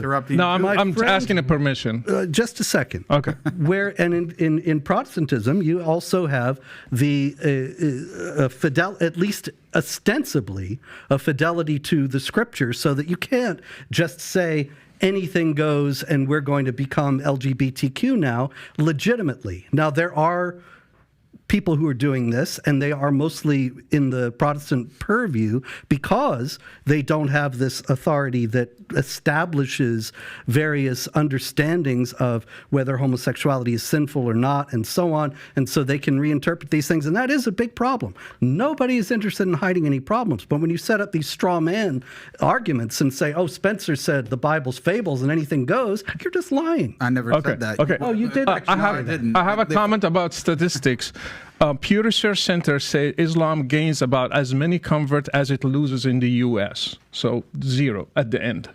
So even the 20,000, you can just cancel them. Another thing, Elias Bayounis, he said that 75% of new Muslim converts, they leave Islam after that. So not many, 75% is a huge number. They go back because they find, usually they are fascinated with Middle Eastern, non-white religion. And yeah, it's fascinating. Our brother is wearing even the Moroccan jalaba. He likes it. You like it, right? Yeah, it's not Muslim, by the way, it's Berber. So you just think, because they're fascinated with these things and they think that's Islam, when they start digging in, oh, I didn't agree to killing apostates. I didn't know that Muhammad ordered that. Well, Andrew Tate. Andrew Tate specifically cited that Muslims stand for their principles. That's why he converted, right? Yeah, Andrew Tate. I'm glad he converted to Islam, so take him. I want to say something about Muslims converting to Islam. Then you find out little by little things that you didn't agree at the beginning. Every product comes with a warranty, except Islam doesn't come with a warranty. If you don't like it, your head is going to go. So that's why it's not an appealing religion, and people would start rejecting it after defining these little details inside. I want to give them an opportunity to respond, and then we can go to the next issue. Yeah, I'd like to respond because Robert brought up apostolic succession and claims that these doctrines have been held, since the beginning of Jesus. Jesus proclaimed his message to the apostles, and they passed it on to early church fathers, and then all the way down the line, and it's been this consistent message throughout. But on very core doctrines, which Daniel and I would actually like to spend more time on what he called the 95%, which is actually monotheism. Unfortunately, we believe that Christians, Trinitarian Christians, are representing a veiled form of polytheism. And you claim that this was the consistent message over time. Well, let's see what Justin Martyr, your own saint, says. And he's in the beginning of the 2nd century. He was born in the year 100. In his famous dialogue with Trypho, chapter 56, he says this. Let's see if his theology is the same as yours, Robert.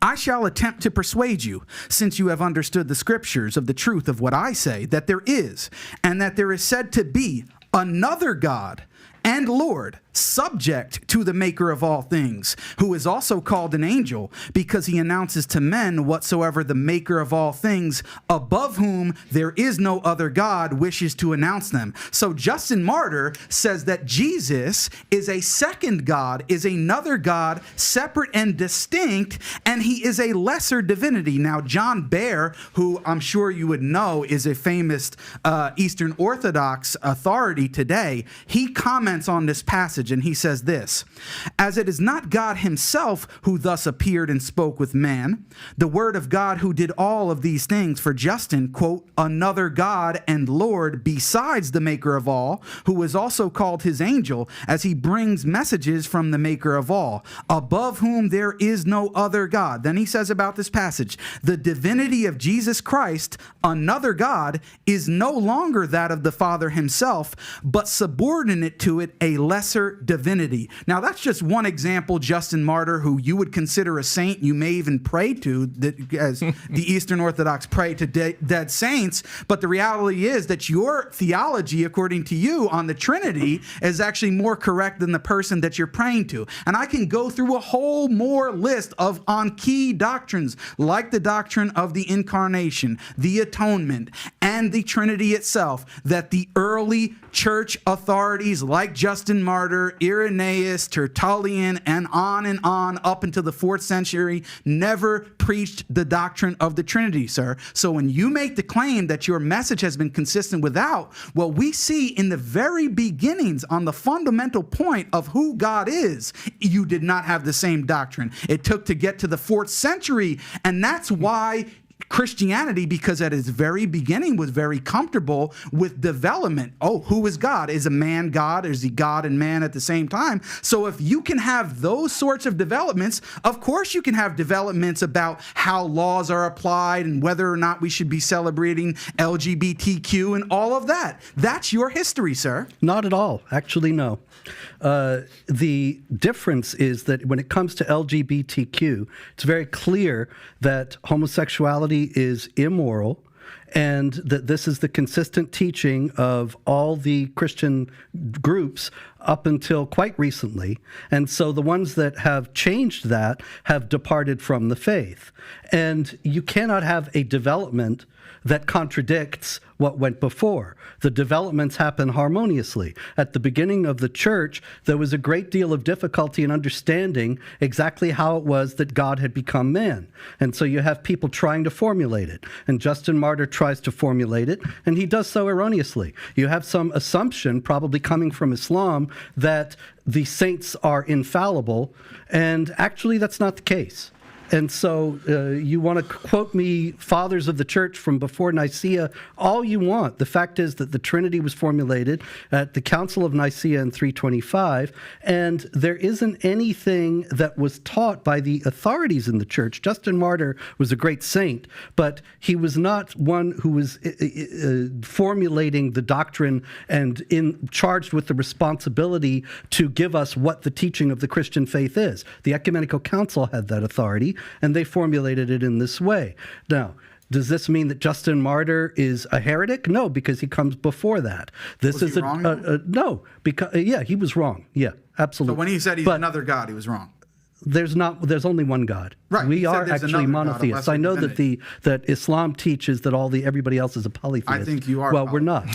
And so Justin Martyr was wrong about I'd be that. happy to speak and about this that next just time. doesn't pose a problem for Christianity. It does, because as you said, the doctrine of the Trinity doesn't come until the 4th century. So why? No, are there all were the- people hold on, let me- teaching let me it from finish. the I'll let you beginning. talk, Justin Martyr Robert, wasn't I let one. you talk. You're interrupting me now. Listen, as I said, you just said that the doctrine of the Trinity came about and was established at the Council of Nicaea in the 4th century in the year 325. We can talk about it another time, because we would actually like to talk about theology. We want to talk about that 95%. So maybe we can do that another time. But the point is, and I challenge you, and I will be happy to debate this another time, that in the first 300 years of the church, you do not have a single church father, whether it be Justin Martyr, Irenaeus, if you want to go to Tertullian, although some people think he's just a church writer, down through the line up until the 4th century, they did not teach the doctrine of the Trinity, and I will defend that position anytime, any place. Okay, because sure, there were plenty of church fathers Give me one. who taught the Trinity. Ignatius of Antioch. There were plenty of church fathers who taught the Trinity before Nicaea. It didn't spring out of nowhere. Basil the Great writes about it quite extensively, and so you acting like it was. Basil was when? Some people made What it year up. was Basil? Well, he comes after the definition, but I'm saying that So he he's after, explains. so what's the right. point? So you We're think talking that about before. he's one of the great saints, and he's revered as also one who is explaining and formulating the doctrine of the Trinity. Yeah, exactly. Then I'd like to transition to the next story. Yeah, we're We can getting do in this the another weeds time. here, We are. but That's this is what a lot I didn't of want to hooey. do. That's why I said we went through that part at the beginning. We have a few different things to go through. So Dylan Mulvaney, okay, transgender, Bud Light, he comes out, he's going viral. He cost Bud Light, Anheuser-Busch, I don't know, $29, $30 billion. It's a lot of money he cost him, right? If Dylan Mulvaney today has a change of heart, okay, goes to sleep, cannot sleep all night, is praying, boom, he wants to find God. Would the religion of Christianity or Muslim welcome Dylan to convert to become a Muslim or a Christian? Would Muslim welcome Dylan Mulvaney? Yeah, if he accepts that he cannot be other than his biological sex, that would be acceptable. Like when you become Muslim, it just requires saying the testification of faith. There is no God but God. There is no God but Allah, and Muhammad is his final messenger.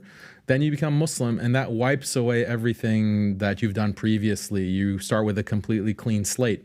So everyone is welcome to become Muslim, and we invite everyone. So even a Dylan Mulvaney could be a Muslim. Yeah. On your end, Dylan Mulvaney lived a different kind of a life, wants to become a Christian, change his life. What position does the Christian faith take? Welcome.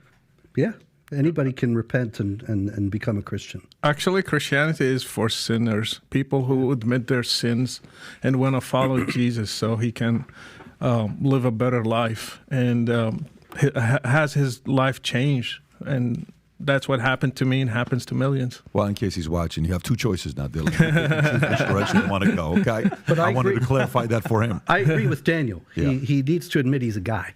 Great. And I'm sure if he's going to go through that, he'll do it. Next question for you. Enemy. Who is the enemy of Christians and who is the enemy of Muslims? Who is the enemy of Christian faith? Well, the classic answer is by St. Paul that we're not fighting against earthly powers, but against spiritual powers.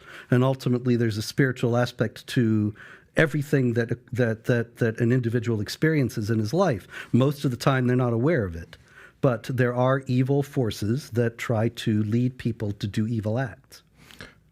Yeah, the enemy is anyone who threatens freedom, our freedom of speech, freedom of religion, And anyone who is trying to kill the ones who are different than his religion or his thinking or his way of thinking.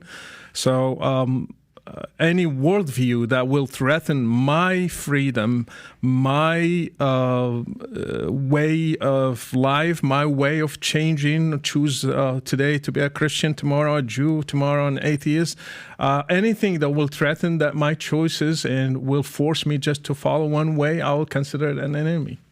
Yeah, so that's an interesting answer. It seems like his religion is secularism and not the Christianity. But when it comes to Islam, the biggest enemies defined in the religion is number one, Satan, because he tempts people and takes them off of the straight path. Then what's called dunya, which is like the worldly life, which is a delusion, the life to come, the afterlife. That is the true reality. Dunya, exactly. So we have to be focused on God and worshiping Him and being on the straight path. And then also our desires like lust that will cause us to commit sins. And then also our ego, which is called nafs, the ego which tells us that we're greater than God, that we are more important and that we are better than others just because we are who we are. These are the four spiritual enemies of humankind. And then in terms of a worldly perspective, I would say liberal secularism is the biggest enemy to all traditional people, Muslim, Christian, and it is the world power today. Did you have anything to say, or are you good? No, I mean, I just be reiterating what Daniel said. Sounds good. So here's a question I got for you. Obviously, in America, everybody here lives somewhere in America, right? We all live in America. Yeah. And there's a reason why we're here. We'd like to stay here, God willing, make our life work, make things work, and make it a place where we can raise our kids, have a family. Actually, I don't want to, but You want to move out of here, Yeah. so you're looking Soon at as other possible. places. Really? Yeah. Have you thought about some places? Morocco. Oh, so you want to go where he is from? Yes. Okay, any reason for it? What's your reasoning? My wife is from Morocco, and I've been there many times. I've spent a lot of time there, and I enjoy it. And I want to. I haven't had any children yet, and I am actually afraid about the American society and the way it's going, especially over the past 10 years. And I don't want to raise my children here. And by the way, to be fair, a lot of parents are also concerned about what's going on in America today. So good for you for actually wanting to go there. So here's one part that's confusing to me. About 3/4 of people, of Muslims, voted for Hillary Clinton when she ran for office. About 3/4. This is not too long ago they voted for it. That's Muslims, right? Today, 74% of Muslims vote Democratic. Okay, when I look at values and principles, I'll give you top 10 issues for the 2024 ticket for Democrats and Republicans. And I kind of want to get your thoughts here, because this is an area where I feel like, Muslims and Christians can actually be unified in certain areas. And if we do, it's going to be a formidable opponent to go up against. I'm sure they're not going to like this.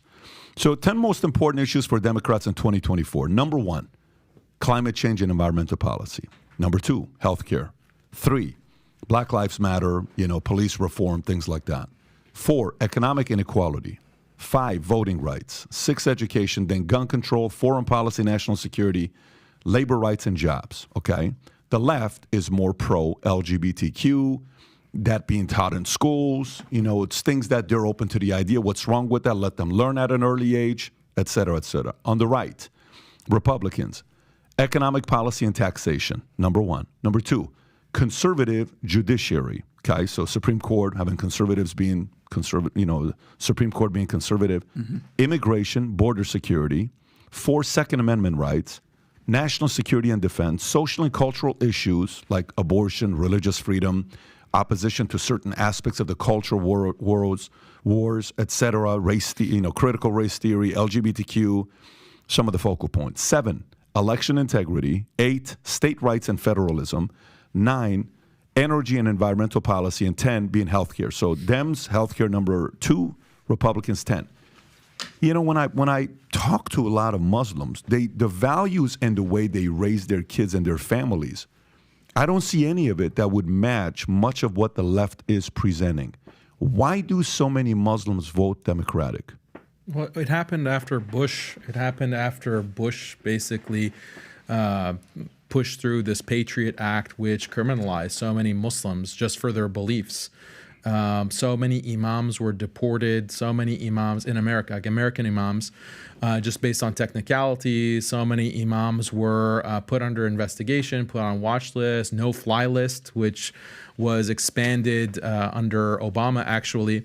And so that kind of attack on the Muslim community by the Republicans really traumatized a lot of the Muslim community. And I, for many years, have been telling Muslims that, look, we shouldn't just reflexively align with the progressive left, because their tolerance and their acceptance of Muslims is only skin deep. When you actually look at the policies and the foreign policy of the Democrats, like Hillary of all people, like Obama, they also have some very anti-Muslim policies, both domestically and internationally.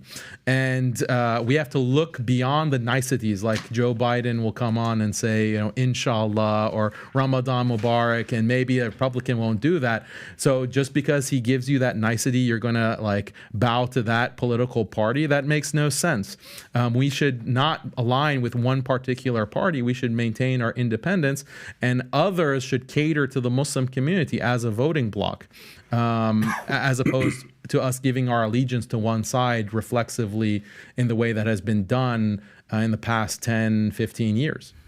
Got it. What would you say, Jake? No, I would just reiterate the same thing so Okay. we can give them a chance. Robert, what are your thoughts on this one here? Because to me, you know, I look at the history and I have the conversations, and I'm always, you know, surprised on what value from the left. I know there's a part of it's like, well, the right is more pro-Israel than the left is. Sometimes the right is too much defensive of that, and the left is a little bit more open to the idea. But what would you say? Well, Israel does have something to do with it. And it is also a lot, actually, what Daniel said, some of it was actually true, that the policies of the Bush administration and some of the things that still linger were so incredibly wrongheaded, and Muslims were quite resentful, in some cases with immense justification. At the same time also, and I think this is the heart of the matter, the left is sold out to the idea of racism and is obsessed with the idea of racism. Islamic groups in the United States, particularly after 9/11, but before that also, like the Council on American Islamic Relations, Muslim Public Affairs Council, and others, they very skillfully have portrayed any criticism of Islam, even opposition to jihad violence and Sharia oppression of women and others, as racism and bigotry. And, you know, Daniel actually has said in some of his debates that you criticize the left's agenda and you get put on hate lists and deplatformed. Well, that's actually happened to me because I spoke the truth about Islam, and the left does not want that out. They are completely sold out to the idea that that Muslims are all of one race, and that they're non-white, and that consequently any opposition to Islam is just racism and white supremacy, and that consequently they have to stifle all criticism of Islam and all opposition to jihad and defame and destroy those who speak that criticism. And so the Islamic groups love that because Sharia actually criminalizes criticism of Islam and it carries the death penalty. But your so work they is work racist, into though. Your work is racist. That's a lot of hooey. Your site calls for investigation of me, like his site. He For is you? called to investigate me. Yeah. Well, Yeah, you do. Do you read your you own do site? call for the death He has penalty for apostasy he has and so 4 on. articles on his site dedicated just to me that I need to be investigated because I don't agree with LGBT. May I respond? On his site. The thing about Robert Spencer, and I'm glad that he brought up this issue of racism, he is a racist. Like his site, anytime a Muslim anywhere or any Middle Easterner, doesn't have to be a jihadi or doesn't have to be a Muslim even, commits a crime, he puts it on his site and says, oh, jihadi, Islamic terror.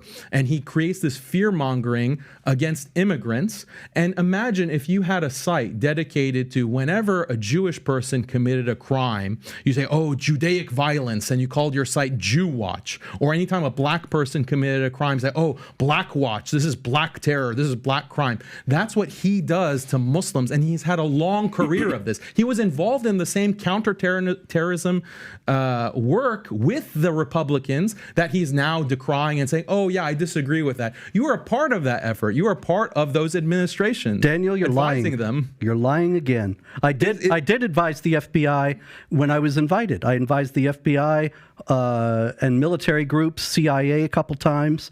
Absolutely, yes. Yeah. And that was mid-level people who invited me who were trying to change the point of view of the higher-ups. And that's why I got in. Yeah, that's not like constitute me as terrorists. And I wrote... I have the CIA. No, you're lying. These three-letter agencies Daniel, on me because of the kinds of work... You're defaming me, and you're lying, and I need to have a chance to respond. Yeah, there are 4 articles there. How many articles are at Jihad Watch? About 80,000, going back 20 years. Muslims like there are 4 that mention you, and 3 of them I didn't write. So I'm not entirely versed on everything they say. Mainstream Muslim speakers like me, and you depict them as terrorists, you are not as mainstream. Hate mongers who need to be investigated. You are a hate monger, and you approve. Did you not approve of the Taliban? I approve of many Muslim governments. Do you approve of the Taliban? Yes or no? You always do that. Approve of the Islamic Emirates of Afghanistan. Okay, great. Yes, I do. So I track jihad. Do you approve of excuse me? Do you approve of the Russian Orthodox Church invading Ukraine? No. No, you don't? So you denounce the Russian Orthodox? Yeah, sure. Okay, your own church, great. The hierarchy. That's not my church. It's par for You're not Orthodox. Robert. I am Orthodox. You have no understanding of Christianity. You've denounced the Bible. I am Greek Orthodox. Jesus. Okay, no, I guess it's you're fine. lying again. You set up these straw man. But the point is that he's Everybody's racist. He's been cited by terrorists. Anders Breivik, who killed about 100 people in Norway, cited Robert Spencer. He said, read everything from Robert Spencer about Islam. Am I going to have he gets a chance endorsed to reply from terrorists. He keeps multiplying these things. And so you have to allow for some time. Would you accept with a site called Jew Watch? Answer that. It's not an analogy. If my sites were Muslim Watch, then yeah, you would have a point. But it's not. It's Jihad Watch. And jihad is people killing innocent people, terrorist activities, flying the planes into the buildings on 9/11. And so I track jihad activity. Muslims didn't fly any planes into anything. Excuse me, you are interrupting again. And you were trying to make sure that I can't answer this defamation because you know that it's lies and you want to make sure the truth doesn't get out. But the fact is that the site tracks jihad activity, and it is a lie that if a Middle Eastern or a Muslim person commits a crime, I put that on the site. I only put it on the site if there is justification for the behavior in Islamic texts and teachings. You think that Islam advocates for random killing of people? That's false. There are plenty of Islamic authorities that I can give you there are plenty who justify that kind of thing. Verses in the Bible that justify that kind of thing. So anytime a Jew commits a crime, you are interrupting yet again. You put it on a site and call it Jew Watch. Excuse me. There are plenty of Muslims who will justify, Muslim clerics who justify the behavior, and I give the quotes. People that have been condemned. Excuse me. We can give them. And as far as Breivik goes, I knew this was going to come up at some point. It is a total lie. It was a total lie from the beginning. And I was ready for it. So I actually have what Breivik actually said. The Muslims showed us that deadly shock attacks are the only tool we have at the moment, which will guarantee that our voice is heard. That's on page 1351 of his insane Read what he manifesto. says about you. Yeah. Read what he says about you. He quotes me, and he quotes a lot of other people. He says, I recommend everything Robert Spencer has written on Islam. Did he say that or not? Did he say that or not? Say that. Okay. Now, do you realize what you're saying here, what you're getting yourself into here? No, I just want to make me. You have the same. Excuse me. You keep talking over me because you do not want the truth to get out. You asked me a question. Now, you asked me a question. Breivik you have the same ideology as Breivik. You have the same anti-immigrant ideology as Breivik. Breivik actually criticized me because I would not call for violence. Can you unpack for the audience what you guys are talking about? Breivik is this crazy man in Norway who killed 77 people at a youth camp. They were not Muslims, incidentally. They were just kids. He was a nut. He was a lunatic, and he wrote this 1,300-page manifesto, which is very suspect. Because, for example, one of the reasons why I'm mentioned many times in it is because in it is the entirety of the script of a documentary I was in 2002. And I asked the producer of the documentary, how did this lunatic get the transcript of the documentary? And he said, I don't know. Not only was it never published, but it was never even made. We never made a transcript. And this guy who speaks broken English in half of his manifesto is suddenly perfectly transcribing over 100-page documentary in which I'm mentioned multiple times and speak multiple times. It's very suspect. And we don't know if it was who was behind it, it was who was with him. I'm suggesting his manifesto was, yeah. You don't think he wrote Obviously, it? the killing was real, but I think he might have written part of it, but he certainly had help. He didn't write Now, the parts anyway, he the wrote. thing is that he said that the Muslims inspired him to do violence. He says that very clearly. I just gave you the quote. If being quoted by a bad person makes one evil, then the Quran is quoted you're all the straw manning time. my position. The Quran You're is straw quoted, manning my position. The Quran is quoted all the time by terrorists. Can I So if respond? I am We have guilty because 17 minutes Breivik, left. if I am guilty because Breivik quoted me, then the Quran is guilty because terrorists quoted all the Robert, time. I'm going to give Daniel a chance to respond, and then we have I 17 haven't even minutes finished left. responding to everything else he said Yeah. before. Did you have a follow-up on what you wanted to say? So the thing is, my point wasn't that, he just cited Robert and that makes Robert bad. That wasn't my point. My point was that Robert shares the same ideology as that terrorist. The terrorist had the view that immigrants are a problem, specifically Muslim immigrants. They cause a problem for Western society. We need to stop immigration. This is a white supremacist, white replacement type of ideology, which Robert either shares or he basically facilitates with his site, which takes any time a Middle Eastern person commits a crime. And the best example, he claims that, we check whether the person has a Muslim background and has some kind of Muslim ideology. This is false. Just recently in June, there was a Syrian who stabbed children in France. And Robert immediately posted another Muslim jihadi attack on his Twitter. His site put up an article. Then it turns out that this guy is a Syrian who's a Christian. His name is Abdul Masih, which means slave of the Messiah. He's a Christian. And all of the major news reports, BBC, France 24, reported that this was a Christian, actually. Robert doubled down and he said, no, this is a Muslim. And his site continues to have an article up that says this Christian is actually a Muslim who stabbed children in a playground. This shows that it's a racist. This is a racist ideology that he's promoting because it's not based on ideology. He just sees a Middle Eastern name and says this is Islamic terror. And that's just one recent example. Many examples of this. Recently, like there was a stabbing I would in like Brooklyn. to spend 2 more minutes on this. Okay. Because then I have to have a chance to respond. You have a go forward and respond, and we're going to move on to the next As far as topic. the guy in June goes, he said he was stabbing babies, and he says, "Praise be to Jesus Christ." Now, this is obviously he's somebody who's trying to imitate whether he's a Muslim who is pretending to be a Christian. ISIS has called for Muslims to pretend to be Christians in the West and carry out terror attacks. So that's a possibility. Also, there were people who knew him who stepped forward, and there were stories about it in the French press that said he was actually a Muslim. So I reported on these things. And I reported when he said he was a Christian, it's all there. It was a developing story, and there were several articles that we had about it. But the idea that there was some deception, much less racism, that's just Daniel trying to demonize somebody who actually agrees. I agree with Daniel about Islam. That's what I'd like to do. That's the funny thing about it. That's why you call for my investigation. I didn't. I'd like to go to the next phase. But I think you should be, yeah. I agree. There you go. I'd like to go to the next phase. What do Christians and Muslims have in common? What do they have in common? Well, they would disagree, but monotheism is certainly one thing. Definitely not. And there is in Islam the appropriation of the biblical prophets, such that it's kind of invasion of the body snatchers Christianity. I mentioned the movie before. They take your personality and give you a different one.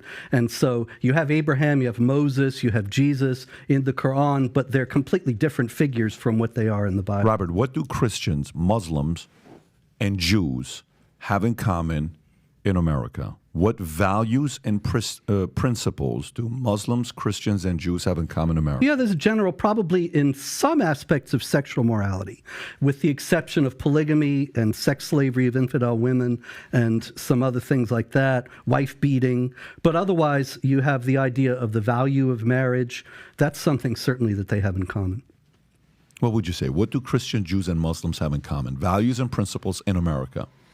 Yeah, we have shared values with actual traditional Christians. When it comes to Reform Christians, they're basically like Reza Aslan, Christian versions of Reza Aslan. Can you even call them Christians? With traditional Christians that actually care about the Bible and just don't call it a book of fables, we have values in marriage, preserving marriage, preserving chastity, modesty, opposing sexual immorality, preserving gender. The concept of gender is so important. That's a shared value with traditional Christians and traditional Muslims. The importance of the family, respecting parents, respecting, raising children the right way, raising children to respect these values of morality, communities coming together. These are all shared values. They're traditional values. Do you think... Belief in God and caring about God.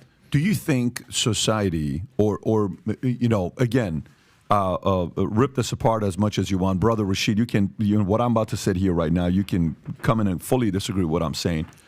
Do you think there is how we always talk about who are the people of power, like the real people of power? I'm not talking about millionaires and billionaires or presidents. I'm talking people that are really the people of power, right? Mm-hmm.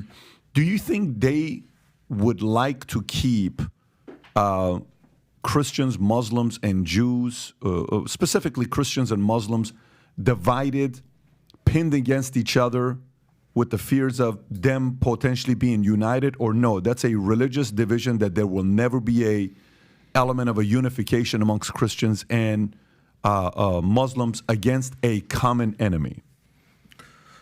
I mean, as somebody who studied Islam puts Christians and Jews as the first enemies from it started. A little closer to the mic. Muhammad's enemies, they were Jews and Christians. He never mentioned Buddhists or Hindus or any other religion. He mentioned basically Christians and Jews. So that Muslims inherited that enmity from Muhammad until today. If you ask them who is the enemy, they will be the West. If you go to Morocco, for example, do statistics, it will be the West, especially America and Israel, because they represent Christians and Jews. So when the Quran says do not take Jews and Christians as friends, do you think what happened to Jews and Christians through history was just random or was based on doctrine? When the Quran says you have to fight the Christians and Jews until they submit and they give the jizya, do you think that enmity started back then in the 7th century, or it just somebody caused it today? The enmity is inherited in the text. In the Umar ibn al-Khattab, he kicked the Jews and Christians from the Arabic Peninsula, and Muhammad said, I will kick out Christians and Jews until only Muslims are kept in the Arabic Peninsula. When he was dying in his deathbed, he said, "Cursed be on Jews and Christians because they took the graves of their prophets as shrines." So all these things are embedded in Islam. Actually, my book, the ideology behind Islamic terrorism, the first chapter is, in the beginning, it was hatred. So the beginning, the root of terrorism is hating who are not Muslims, especially Jews and Christians. There is a huge hatred. Actually, in the Sunnah, hating the non-Muslims is a must, is a part of faith. Al-wala wal-bara, they have a doctrine called al-wala wal-bara. You have to take only believers as your close friends and close allies, and you have to hate disbelievers. So this is inherited. If somebody want to follow Islam by the letter, he should take Christians and Jews as enemies. Look, I'll answer your question. The powers that be, do they want to divide Christians and Muslims? Yes, absolutely. The powers that be started this war on terror, and they started this attack on all religion and tradition. They started with Muslims, and they created this counter-extremism policy. If you have certain beliefs as a Muslim, you believe that we should follow the Quran as it was revealed, follow the Prophet Muhammad, peace be upon him, then you are an extremist, and we have the right to surveil you and detain you, etc. Now they've moved that from Muslims to Christians. Now Christians are coming under fire. All the tactics that were used against Muslims are now being used against Christians. Christians are being watched by the FBI. You go to protests like Drag Queen Story Hour at the public library or at the school board, you're on a watch list by the FBI. So these were tactics that are used by Muslims. Now they're being used against traditional Christians. And Robert Spencer was a part of that whole apparatus. So yes, the powers that be do want to divide Muslims and Christians because that way they can have an easier time. Most people are attracted to traditional religion. Most people hate feminism. Most people hate LGBT. Most people hate these new isms, these ideologies, and they want to stick to their traditions and values. How do the powers that be want to conquer those religions and values? Divide and conquer. So that definitely, I'm on the same page with you on that. Yeah, I only asked the question because, when I started our own insurance company, this is the thing I can use, is because we attracted people from all walks of life. Mm-hmm. It didn't matter who it was, Black, Hispanics, Asians, Christians, Scientologists, atheists, Catholics, Hispanics, Catholics. And we figured out the way to find things that we had in common. We have disagreements. I disagree. I just had a very nice, friendly debate with one of our top guys who's a Muslim, and we had a religious debate, we had a political debate, but then we found a bunch of things we agree with, right? What they valued, what we value. Right. I don't think, eventually and I know I'm going to use this analogy because we talked about the mob earlier, and you were talking about what happens when you leave the mob, and you're talking about what happens when you leave the Muslim faith.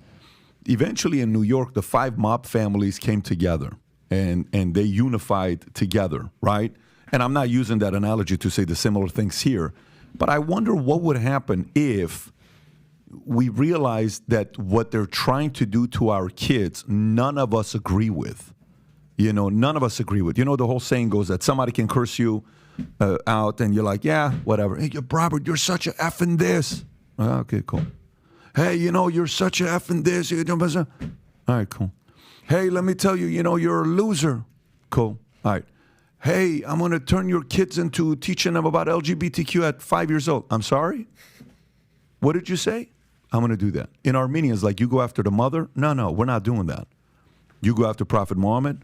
Hey, what are you talking about? What are you doing? This is not okay with us. I think, that's happening today, and I don't know if it's there right now. But I would be very interested in finding ways to get more and more of these communities together to talk. We're going to have differences. We're going to have philosophical differences when it comes down to religion and theology and this and that, of course. And by the way, I'm not sitting here saying I agree with some of the values and principles that your church offers or your faith offers. I can't live like that. But I respect the fact that you respect it and you're devoted to it. It doesn't mean it's something I want to do, but at the same time, you're talking family, you're talking kids, you're talking certain things that we could agree on, traditional values that you're talking about. I can get behind that. Somebody may watch us and they're Muslim, they're looking at Robert, and Robert's obviously the biggest antagonist on this show today because naturally you've written the most things that's upset the most from the Muslim side, so you're going to be a target. And you've taken it like you've been a good sport about it. You've sat here and you've heard and you've given your position. Jake's come at you very prepared. I think Jake has done a phenomenal job with his arguments that he's had. Daniel's been very respectful. Brother Rashid, you have been, from your standpoint, extremely passionate about what you've done. And to be quite frank, your testimony is probably the most powerful one out of all of ours at this table. Thank you. Because you've gone through it. You went through it. You've seen the pain. And at the end, though, the audience, I hope, gets to see again that we can sit down, have a conversation, be respectful. Everybody made their points. There was no limitations on what one could say. And I think the real bigger enemy is not going to like us finding ways to unify. I just don't think they are. And the role I'm playing here is an element of my own curiosity and long-term finding ways to, fastest way to eliminate an enemy is to turn him into an ally. I'm trying to find ways if we can have some kind of a relationship and unify folks from different sides and see where this can go. So, having said that, we are at the end of the podcast, at the end of the discussion that we had. Appreciate everybody's sportsmanship and being respectful to one another. For the most part, everybody was respectful. Rob, let's make sure we put the links below to everyone's book so everybody knows, as well as if you do have a YouTube channel, if you'd like to promote it so people know to come and find you as well. You do have one. If you don't mind sharing yours, everybody, if you can do that, and then we'll wrap it up. Go for it. My YouTube channel is The Muslim Metaphysician. So if you just typed it in on YouTube or any social media platform, Twitter and whatever else, you should be able to find it there. I mostly discuss theology with Christians and atheists. So that's what I focus on, and you can find it there. Daniel? Yeah, I have the Muslim Skeptic channel and also MuslimSkeptic.com, where we really debate a lot of these issues that are brought up. We didn't get a chance to get into detail on some of these issues like minor marriage, quote unquote, wife beating, etc. So I really analyze these topics and I explain them in a way that audiences can understand and really appreciate the Muslim perspective, the Islamic perspective. And I appreciate you, Patrick, for doing this and having this kind of conversation. I think it's really valuable, and I appreciate you for that. I'd like to add that too, because I didn't get a chance to say that. I think that you've been very fair, and we appreciate that. Also, one more plug that I can make, for Muhammad Hijab. Because Muhammad Hijab, you talked to him and Eddie, and they facilitated this. So I really hope that you have Muhammad Hijab on here, because he's really a amazing Muslim public intellectual, and he'd be, you have a great conversation, inshallah. I would love to have a very influential gentleman like Muhammad Hijab, one from the Jewish community and one from the Christian community, for all of us to have a conversation together. I realize 2 hours is not enough, 2.5 hours is not enough. I think that may be 3-4 hours, but we'll figure something out. I know you have a channel. I know you're all over the place as well. Yeah, I actually, I'm a little bit lagging in terms of the videos. I have a YouTube channel, Jihad Watch Video, and every Wednesday evening, whenever we can do it, David Wood and I do a show, This Week in Jihad, covering the latest news. But unfortunately, I don't have a whole lot else there. I've been focusing on writing books. I have the Critical Quran and book, The Empire of God, How the Byzantines Saved Civilization, A History of the Roman Empire in the Byzantine Period, that's coming in November. I'm also writing a new biography of Muhammad, a critical biography, evaluating the historical value of the various texts. I'm about halfway done with that. That'll be out next year. Fantastic. Thank you, Brother Rashid. Yeah, I have a website called brotherrashid.com, and also a YouTube channel called Brother Rashid TV, and also have Twitter account. You can find me, Brother Rashid. Facebook page. Have 2 million followers on Facebook page, so you can find me there. And also my book is on Amazon if you want to buy it. The Ideology Behind Islamic Terrorism, it's there. What a weird podcast this has been. I mean, seriously, if you think about it, But crazy. thank you so much, Patrick, for doing this. Thank you very much. Anytime, guys. Thank you again for being respectful and being a sport about it. This was fantastic. Hopefully in the future we'll do many more of these again. Gang, for those of you that watched it, I hope you appreciated this conversation as much as I did. Have a wonderful weekend, and we'll do this again next week. Take care, everybody. Bye-bye, bye-bye. Bye-bye.